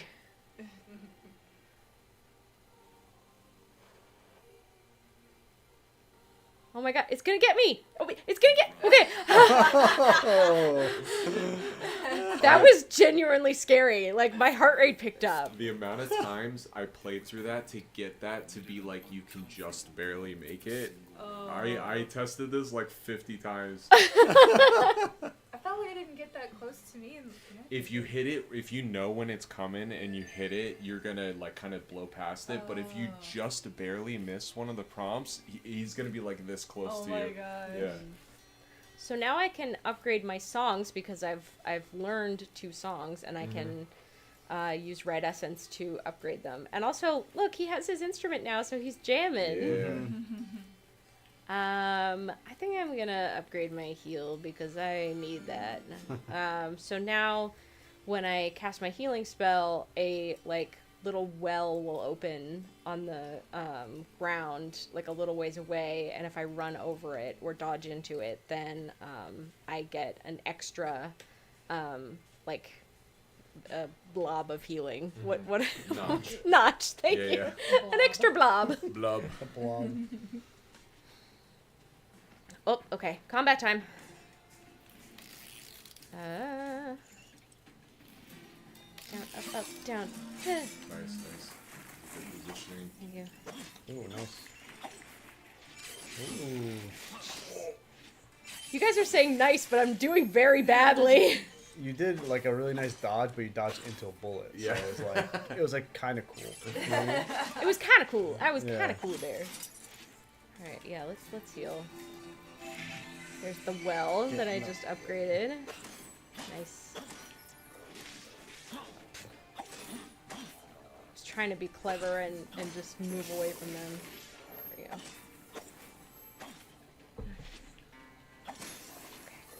Okay, just one more. Alright, come on, come on, come on. Oh! Nice, nice. Oh, it just died because of my burning damage over time. Yeah, the Amazing. burning's pretty useful sometimes. Yeah. Oh, and I have unlocked the door. Nice. Good for me, I'm the best. There was recently like a trend going on game dev Twitter. It was like, share your game that has no guns. And I was like, Oh. is Chakula a gun? No.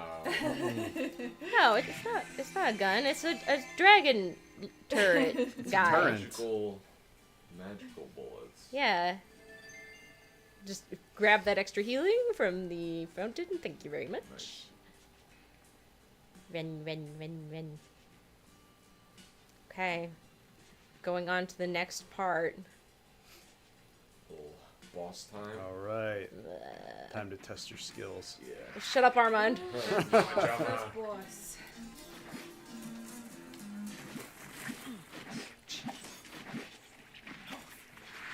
I like too with the instrument. It's like if there's a song you really want to play, you have to like take your time and input the command properly.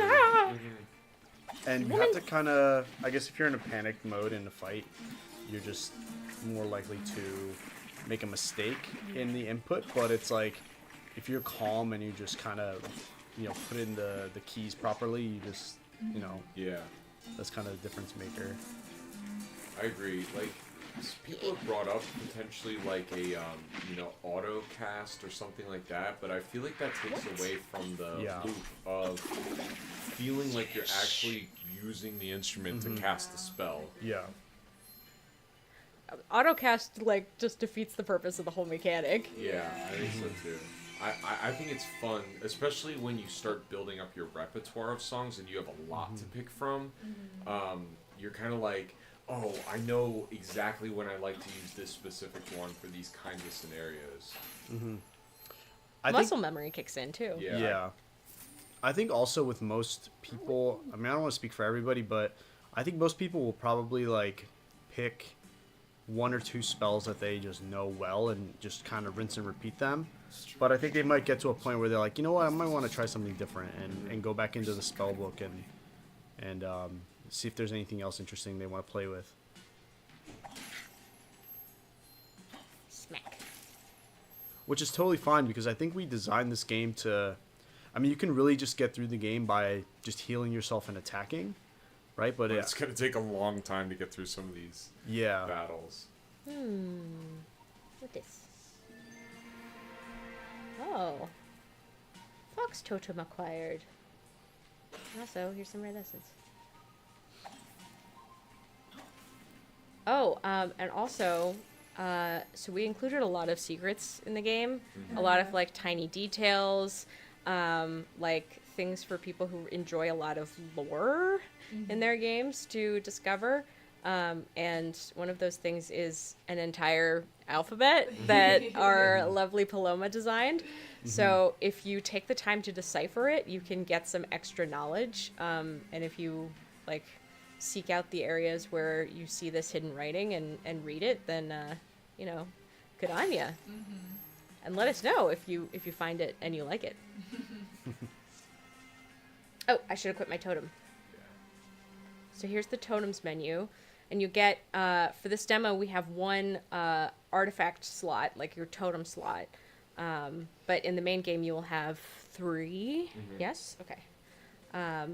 And every time you equip a totem, you get a bonus health. Every time you notch. collect a... Oh, every time you collect it. Okay. a totem, you'll get a health. So it's almost like in Zelda, you have your, heart pieces that you get.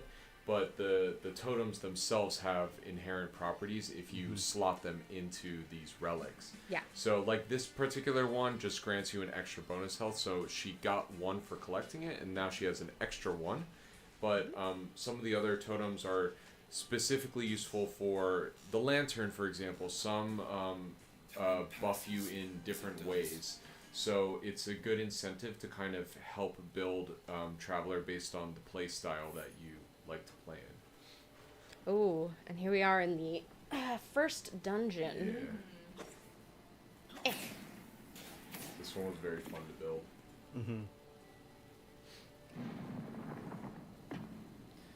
It was a challenge because we obviously knew we wanted to utilize our weapons to complete some of the puzzles, and in some games I would say the character themselves is more like what whoops I got it. Nice.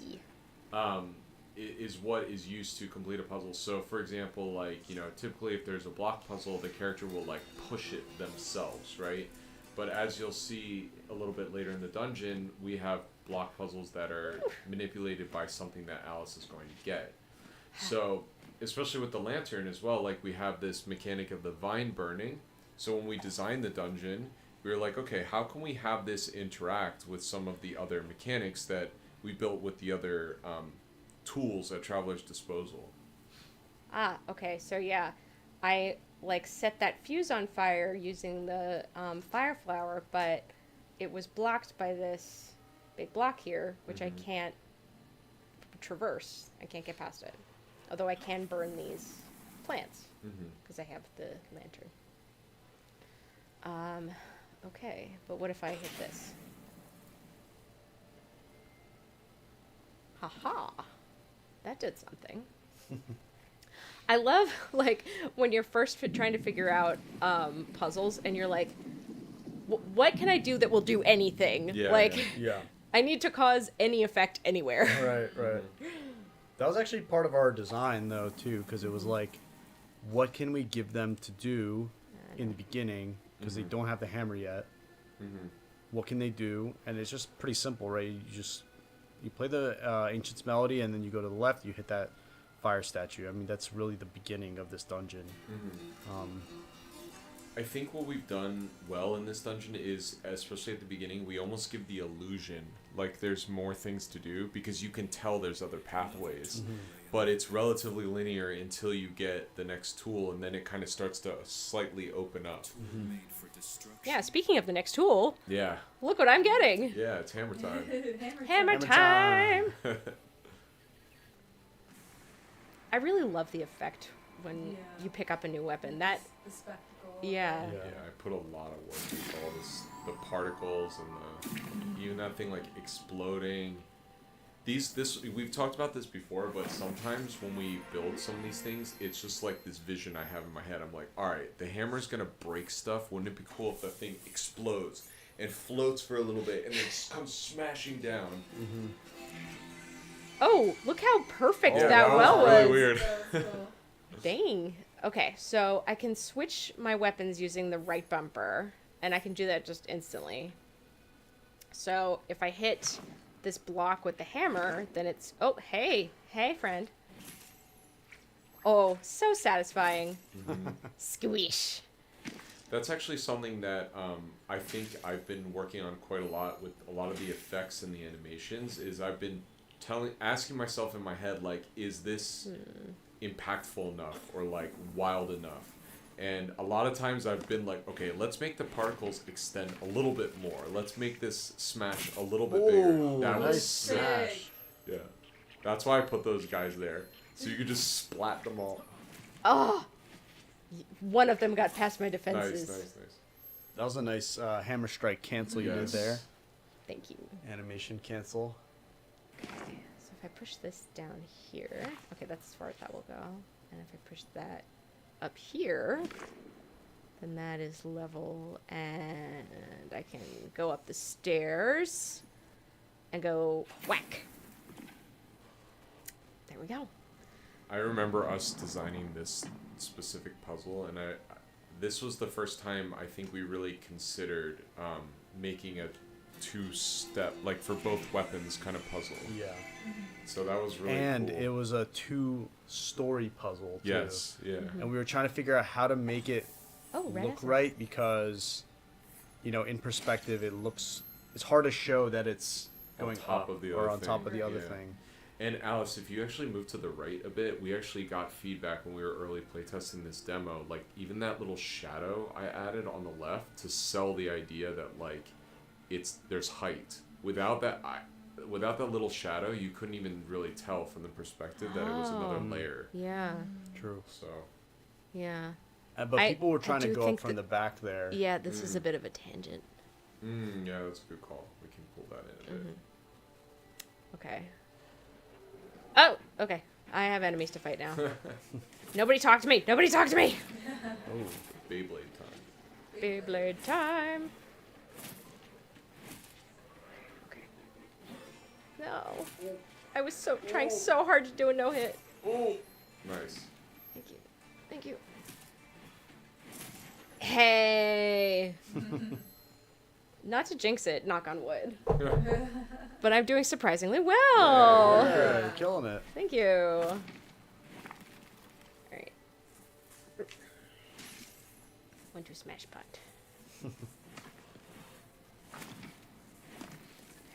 And adding those like Ooh. golden touches to the breakable walls was a huge Yeah. touch, I think, because we wanted to make it so you had to really look at the environment to figure out what to do, but we thought maybe it was a little too hard to spot the walls. Okay.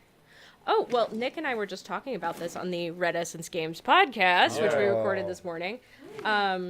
But using color and light to lead the player in an environment towards their goal is a really handy trick that you may subconsciously be falling for and you may not realize. Yeah, even those golden plates that cover the vine rope were placed with intention to get the player to go this direction. Yes. Okay, now I can burn these Yep. and hit this. Okay, it doesn't go any further. Okay. Nice. Get out the way. Aha, now there's another spell I can learn. Yep. But I have to figure out where the end of this vine is. Let's follow it back to the beginning.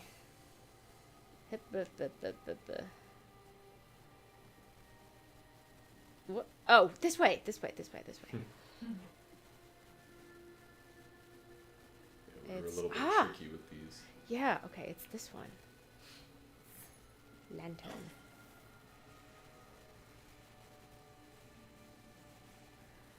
I kind of love that it's a little bit faster than Traveler can run. Yeah. So you're really racing to follow it so that you don't get left behind and you lose track of And it. if it was too slow, I hate follow quests. You know what I'm talking about? Yes! Yeah. Escort So quests. slow, yeah.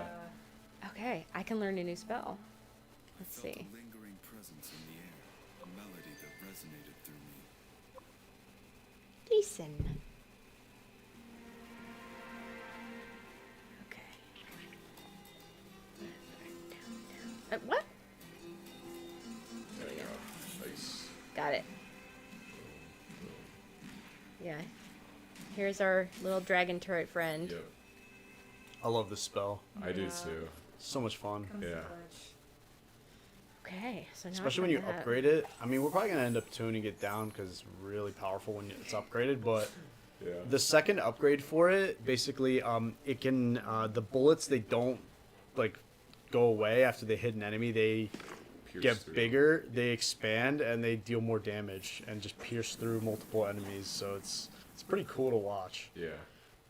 But it's just really powerful. Yeah, it can mess people up. Oh, what's this?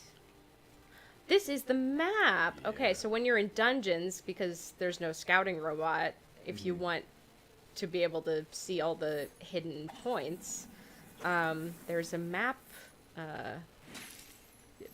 What is that? Stand? Pedestal. Pedestal, yeah. Keep forgetting words. Whoa, that was full of reticence. Yeah, I think we have these like on a random amount they can spit out. Okay, so I've broken that, which means if I do Nice.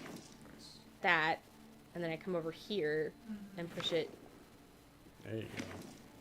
Yes, she's learning, everyone. She's adapting. This part actually took us a while to polish because it was like, how do we get them to not get stuck on the one side of the block? Well, I think what helped, do you remember Oh, hey. originally our blocks didn't, they could move like kind of diagonally as well, and then you reprogram them so they could only move up, Yeah. left, down, right. Exactly.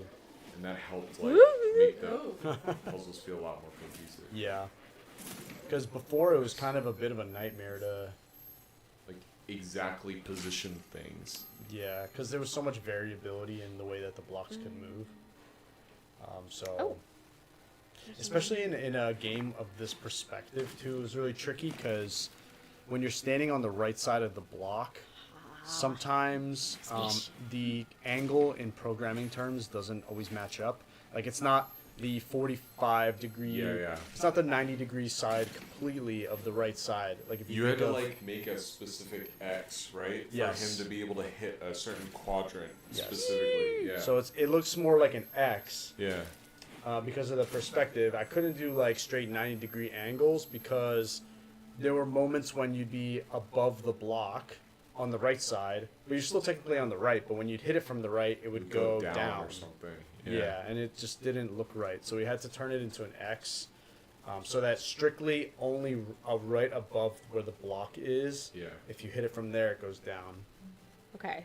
I believe that I've knocked everything out of the way and I can just go like this. Yes. Yes. We shall see. Yes. Yes. It's fun watching this thing just. Yeah.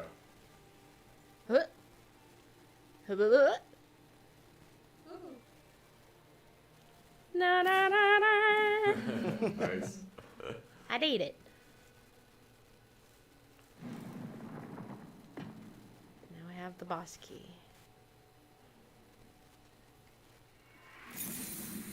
That animation is so cool. That was fun too. Yeah.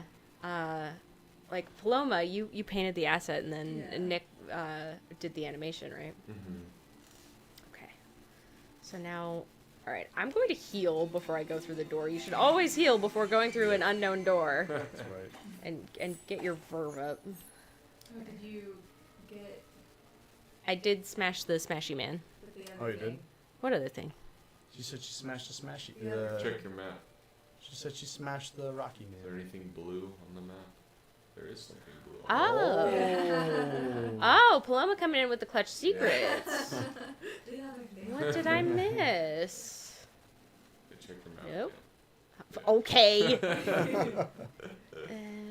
You can press select too, Alice, and it goes right to the map. I don't It's know the left- Xbox. It's the left. Yeah, me neither. The one Left, next okay. to the left of the Xbox. Okay. button. Oh. Yeah, I did miss something. Okay. Yeah. secret squirrels. And that was something like, okay, it has the yellow little goo, but I specifically didn't like light it to be like, go here, because I want them to look at their map ideally and be like, huh, I missed something, and then go back to it and be like, oh my god, there's a wall here that I just blew by or whatever. Yeah. Oh, so now I have one extra verve, which will Yes. come in clutch.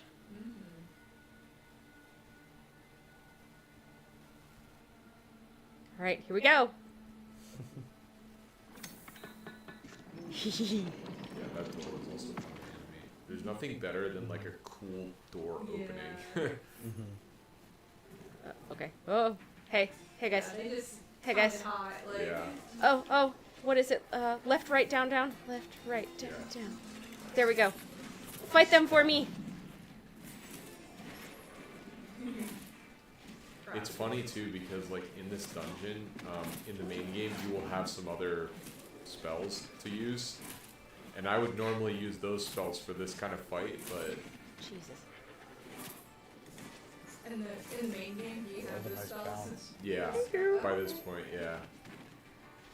But actually, you know what? I don't think you would have the chukul. You won't have the chukula yet in this dungeon, so we give that to them early for this one. That was dumb.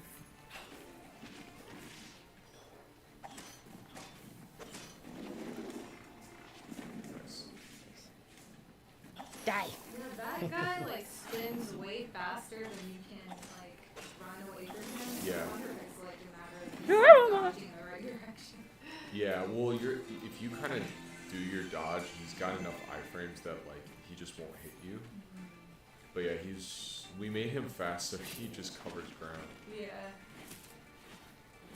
Nice. Okay. Oh, nice. Yeah. I hear you, buddy. I know you're having a tantrum. Yeah. Nice. Thank you. Yes. Victory. Always have to run in a little circle. Impressive. Ooh. Impressive. Yes, it was impressive. Thank you, traveler. Burial site is preserved as though death lingers no matter where you go. This is one of my favorite areas that we Yes, made. awesome. I'm excited because we, like Armand said, I think or someone said a little bit earlier, this is a condensed demo, so we kind of picked some pieces from the main game and kind of smushed them together. But I'm excited to see in the main game where this dungeon spits you out, because it's different than the demo. Yeah, and if you are also excited to see the main game, don't forget to wishlist so you Yes. get a notification when it goes live. Yes. All right, so I have a new totem. Let's see. Okay. Fire Ant increases burning effect durations on enemies by 50%. I'm going to stick with the Foxy because I like that extra health. I feel like if I were a more aggressive player, the Fire Ant totem would be better for me, but I am a wimp. No, you're doing good. Thank you, I appreciate that. Time passes as it does.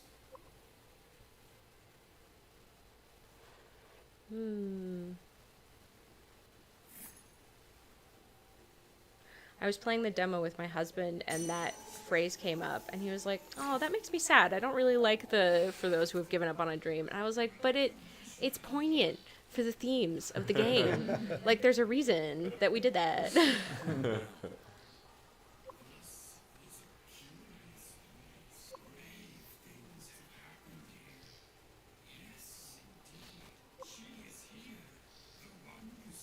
Yeah, so we should mention we're back here at the robot in the tree, and it's giving us some very interesting instructions that we have to find these mysterious fates in order to possibly find a way to get back to this woman that Traveler loves.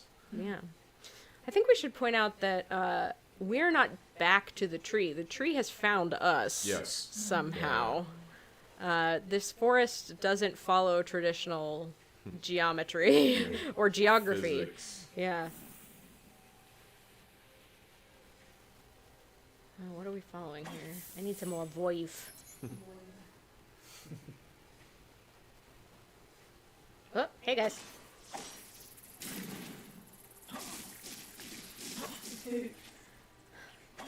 Yeah, I'm good at this game. I'm very good at it.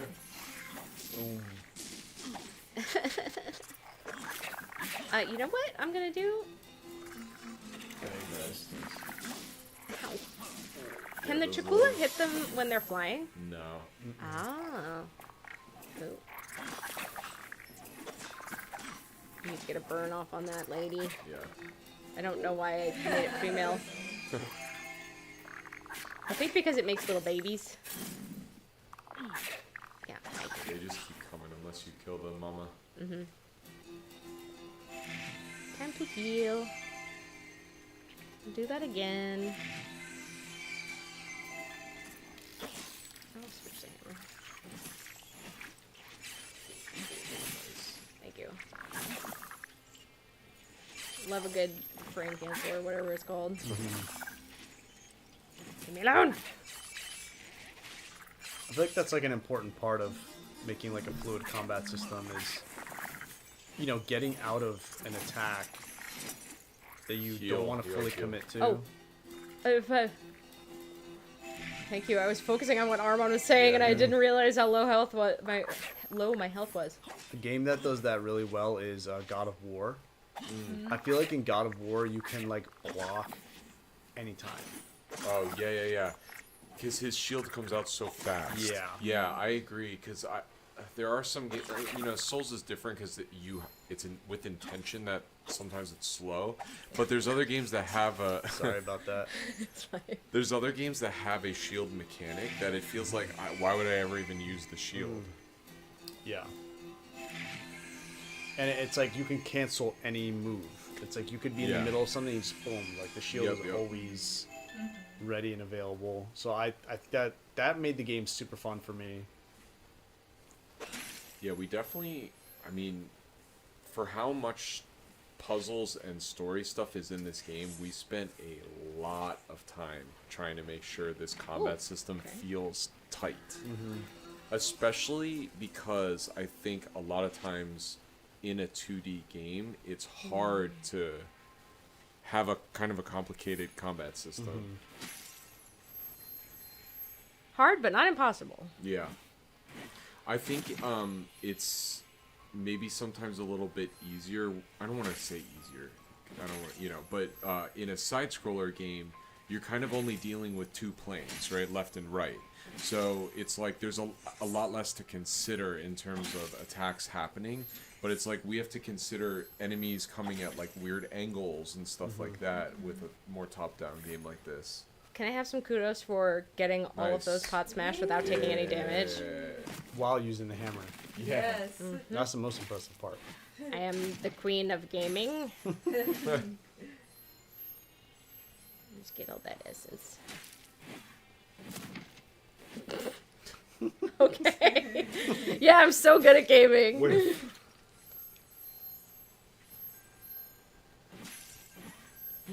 So many shinies.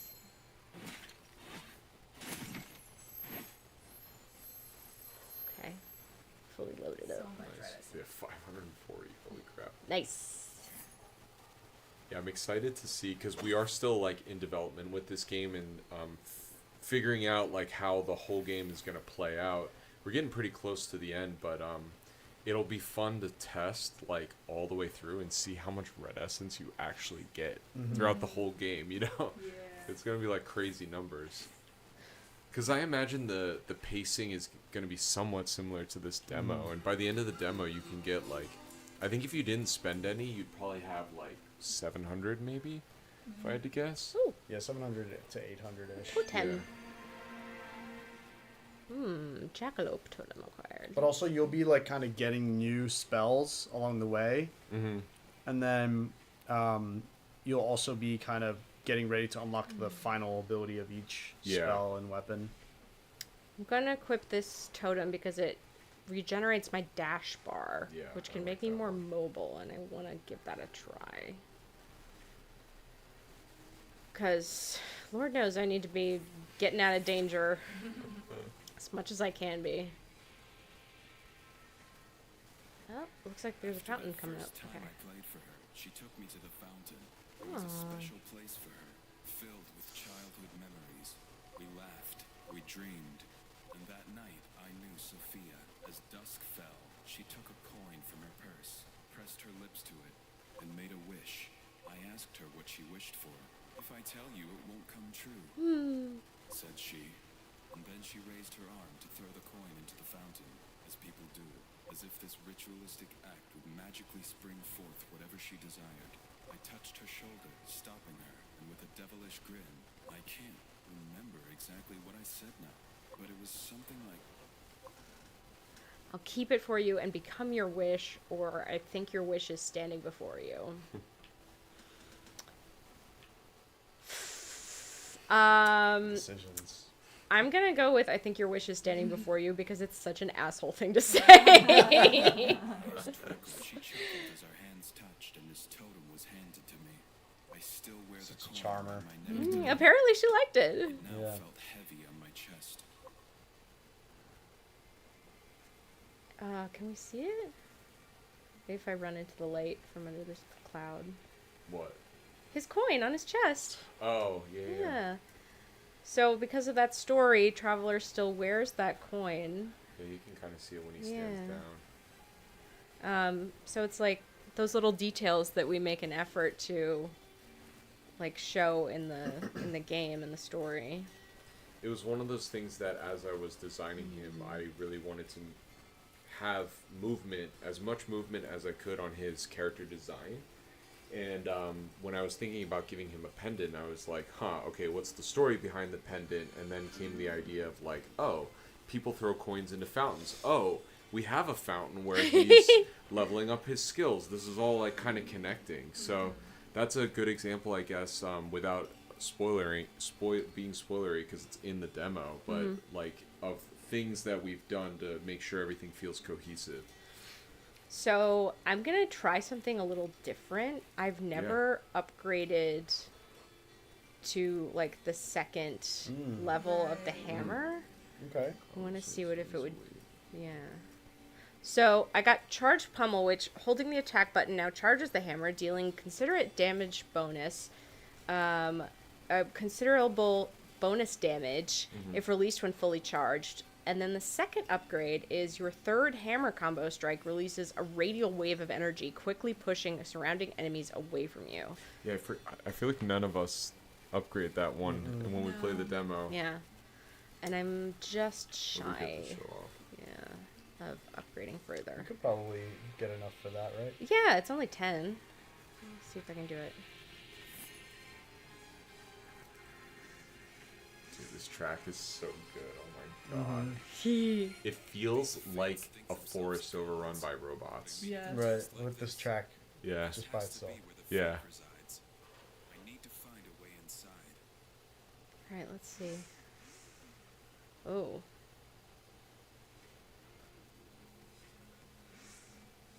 Alright. What do you have to say to me, Guidebot? Welcome, traveler. Welcome to the grand city of the Akal, where our protector Arcora resides. Here's Armon again, voicing this little robot. What can you tell This me is my VO. Yep. She used to come down from her temple to reclaim artifacts left behind by the ancients. I haven't seen her for some time, though I've heard from the passersby that they've seen her standing atop her temple, gazing at the forest below. You're so helpful. So friendly. Thanks. Oh, so I can't go down here. He was another one that was really fun to think about designing because I knew we wanted some sort of signs because like we have a pretty expansive world. I was like, okay, the signs should be robotic in some way, and then I was like, what if it looks like there's literally a signpost like through their little heads, you know, like a directional signpost. What's happening? Oh, he's going crazy. We've had so many opportunities in this game to just like be, I don't know, like go kind of all out with designs, and it's been so fun to think about how to get the designs to fit in this kind of complicated world. Yeah, well, I think that's because you guys came up with a really good premise. Thank you. That I think that was probably swallowed by me leaning forward, but you guys came up with a really good premise. Thank you. Thanks. Let me help you see the land. That's voiced by Nick right there. Nick that was me. Hagialis. Do we have a name for that guy? I call him the Watchtower Bot Watchtower Bot? in my Photoshop files. You know, Watchtower Bot Final 1, X1, Watchtower Current. Bot, yeah, current, yeah. Current Final art. 2, Yeah. Final V3. Yep, What does this say? All art is current. yep. Can we name him like Cola? Or something? If you want. With a K. Yeah, sure. Or Nicola. Yeah. But there's a bunch of them, that's the thing. We'd have to give one a specific name. What? Okay. Hey, guys. Oh, jeez. Yeah, we have, this is like kind of That's the radio. That was Oh, yeah, yeah, yeah. Yes. I forgot about that. I really wanted to the radio. get It's a it pretty off so sweet we could see. ability. Yeah. Ow. The only tricky thing is it's the third. Whoa. Yeah. Did you just new him off? No, it's fine. No, no, no! I want to hit you with my big hammer. No.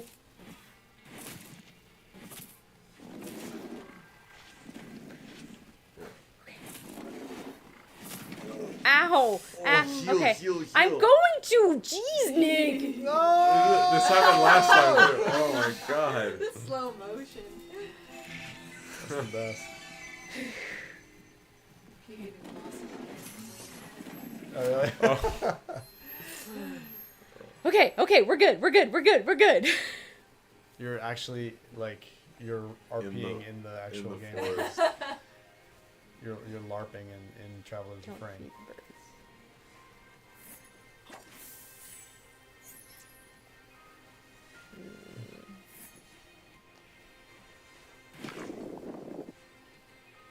Just gonna solve this puzzle really fast. Don't Yeah. mind me.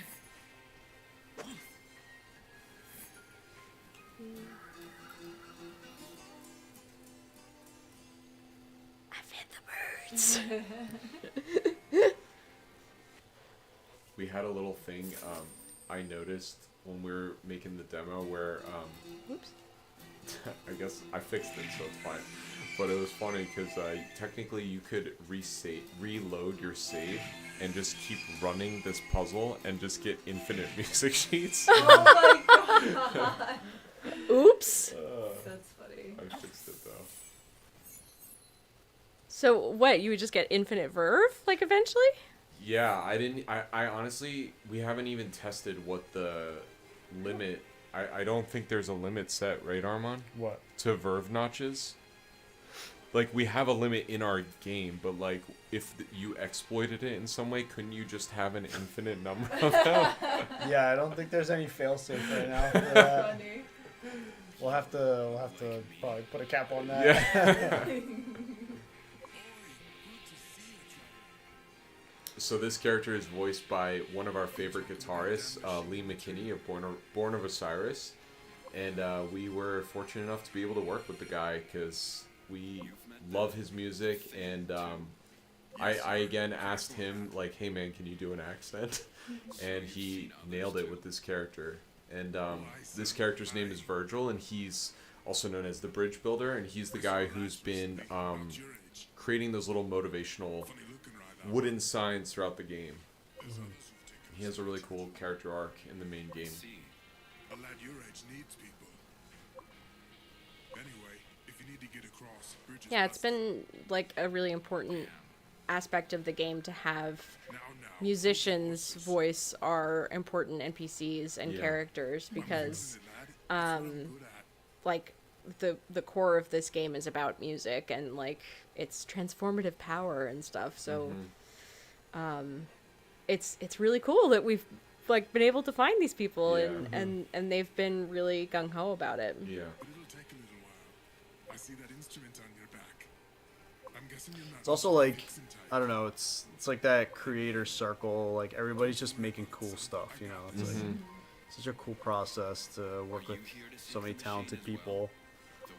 Especially people that we are fans of, and that makes it even more exciting because they get to see their you know, them in our game, and we get to work with them. And That's pretty cool. Don't go near him, son. Unless you're looking to get yourself killed. If the machine is your goal, leave this place. There's nothing but trouble for you here. Uh-oh. I'm sorry for snapping. Just please, it'll be a while yet, lad. Okay. Sorry I bothered you. 320. Alright. Let's go back. Check my map here. Okay. Only unexplored areas. The danger area. Ready to face the boss. Oh! But I have... Oh, you have Oh Essence. yeah, that's right. or yeah, I need to our easy upgrade. units. Yeah. Quickly! To the fountain! Let's see, what should I upgrade? I don't have enough for that. I could upgrade that.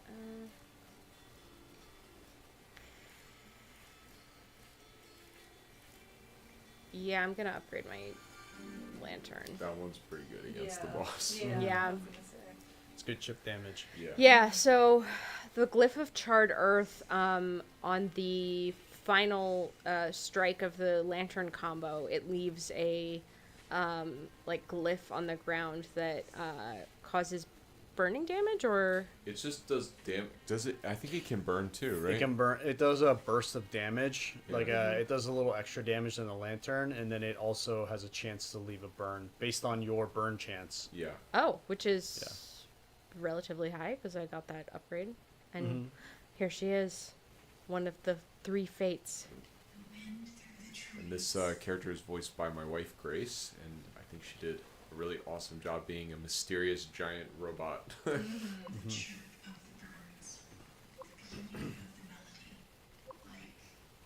Whispers of the ancients. So, you finally come at last to release me. Release? What? No. Please, I'm just looking for a way back to the woman I love. I need to find the machine. The machine. You seek that path, do you? That is how you would find your lost romance. She's not into it. Your duty is one of Shadow's traveler. To save them, you must doom them. It is time. Oh, that gets me every time. It's so spooky. Alright, woman. You and me. Alright, I'm not gonna be able to hit you. And this battlefield took so much trial and error to look the way we wanted it to. I think it turned out awesome. Yeah. Yeah, it does. We really wanted to get that feeling like you're up really high on a temple. Okay. Yeah! Oh, it's too far away. Don't. Oh my god. That's Okay. probably just outside its range. Ow. I'm by. Ah!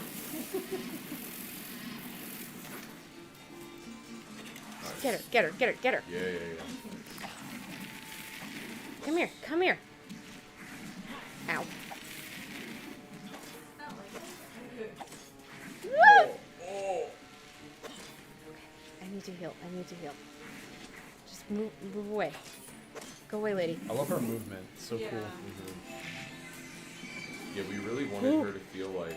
Oh, Whoa. weird. She just ran right by me. Yeah. Wah!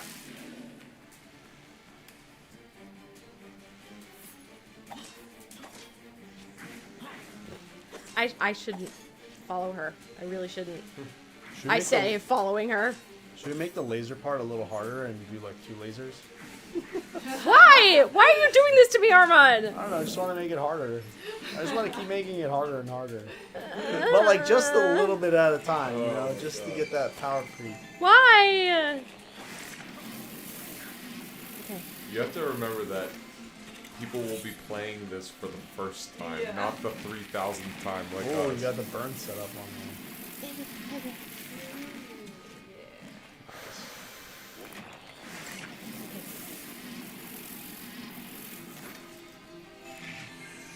Very nice place in there. Okay, cool. Hey, girl. Just come a little closer. Yeah.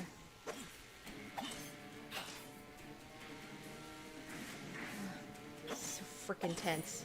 Yep. Okay. Thank you for the verb. Thank you for the verb. Where'd she go? Where'd she go? Okay, Wow. okay, I know I messed up, Nick. You don't have to rub it in. Oh. I'm fine. I'm fine.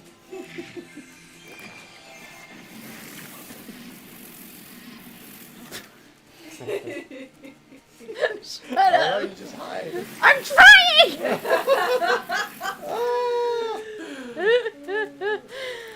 Oh, now she does this shit. Okay. Oh. Don't Oh, no. say words. Oh my god. I'm sweating so hard. You're sweating. Nice. Okay. Please just. Okay. Give me any verb. Any verb. Nice. Oh my god, why is she not dropping anything? You're the programmers. Hey, There you go, yeah. Barbie! You better heal. Oh. Oh my.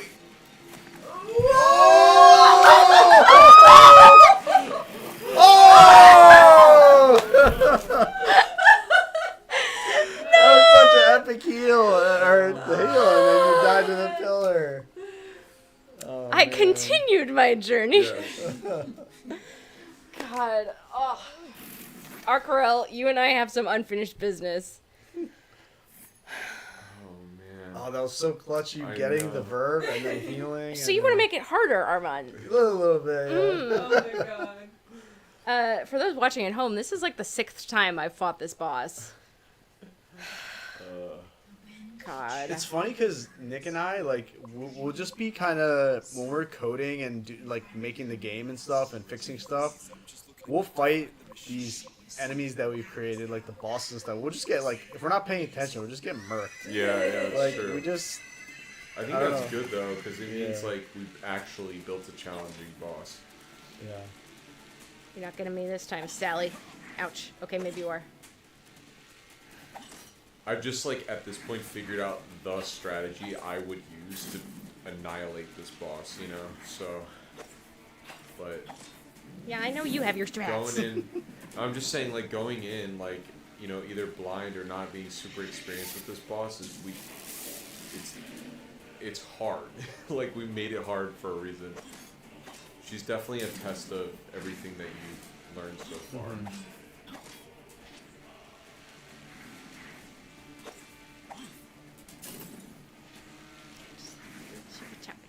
Okay. Come here. Are you kidding me? Oh man. Nice.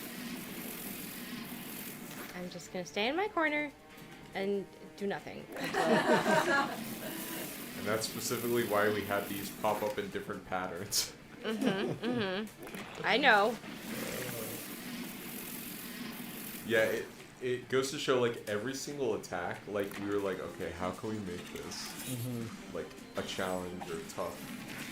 Ooh, yeah, go to fire. Honestly, that laser attack gave us so much trouble.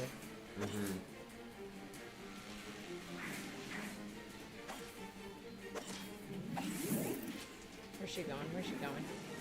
Hi.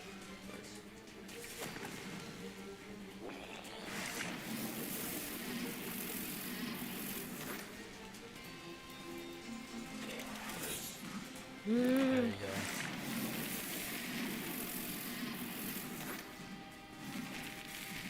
Oh.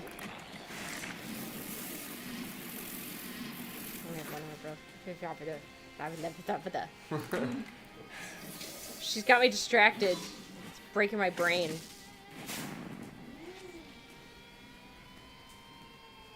Stop healing. Stop healing. I love that she, like, bangs on her little chair because she's mad.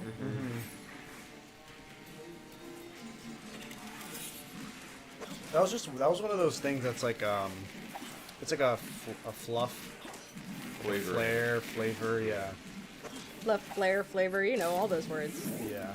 Because, yeah, I mean, it's not something that's required, right? But it's something that adds to the experience visually. Yep. And her character And as her well. character, yeah. Okay.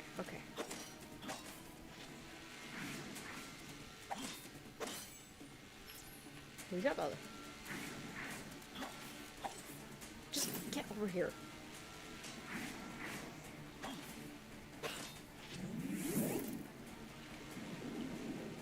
Oof. Try to be clever.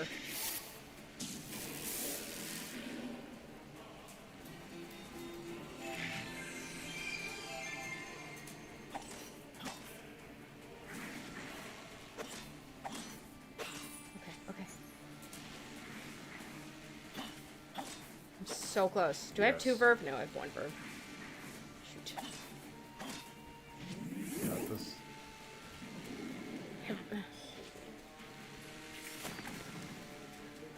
It always makes appreciative noises when I get hurt. No, it's when you're close, like you just barely scrape by.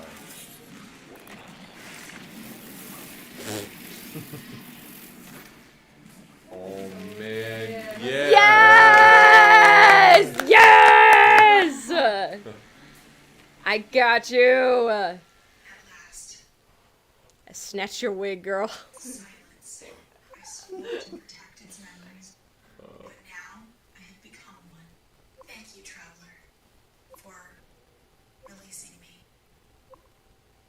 Nice. She's gone. Oh, Please, don't make me go back there.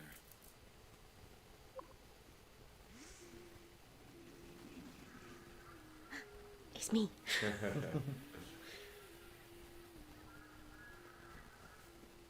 Time passed, as it always does, right? With song to guide me, I wandered forward unknowing of what lay before me. But I did know my choices were leading me closer to her. My choices. I did the right thing, right? I don't know, man. Come on, say something. Hello? I didn't do anything wrong. There was no other choice. I will get back to her. If you say so. Nice. Yay! Awesome. Oh man, that was good. That was fun. Yeah. So yeah, everyone, thank you so much for everyone that's been hanging out with us, watching the stream. Again, we are Red Essence Games, and we are the developers behind this game, Traveler's Refrain, which you can play this demo now on Steam. Wishlisting, playing the demo really, really helps us out because we are a very, very small team of 5 core members, and we use all the help we could get to kind of spread the word and to just tell us if you're into the game. So we also have a Discord that you can join if you have any questions. Like, we're always online, so feel free to reach out to us and, you know, hang out in the Discord, ask us questions.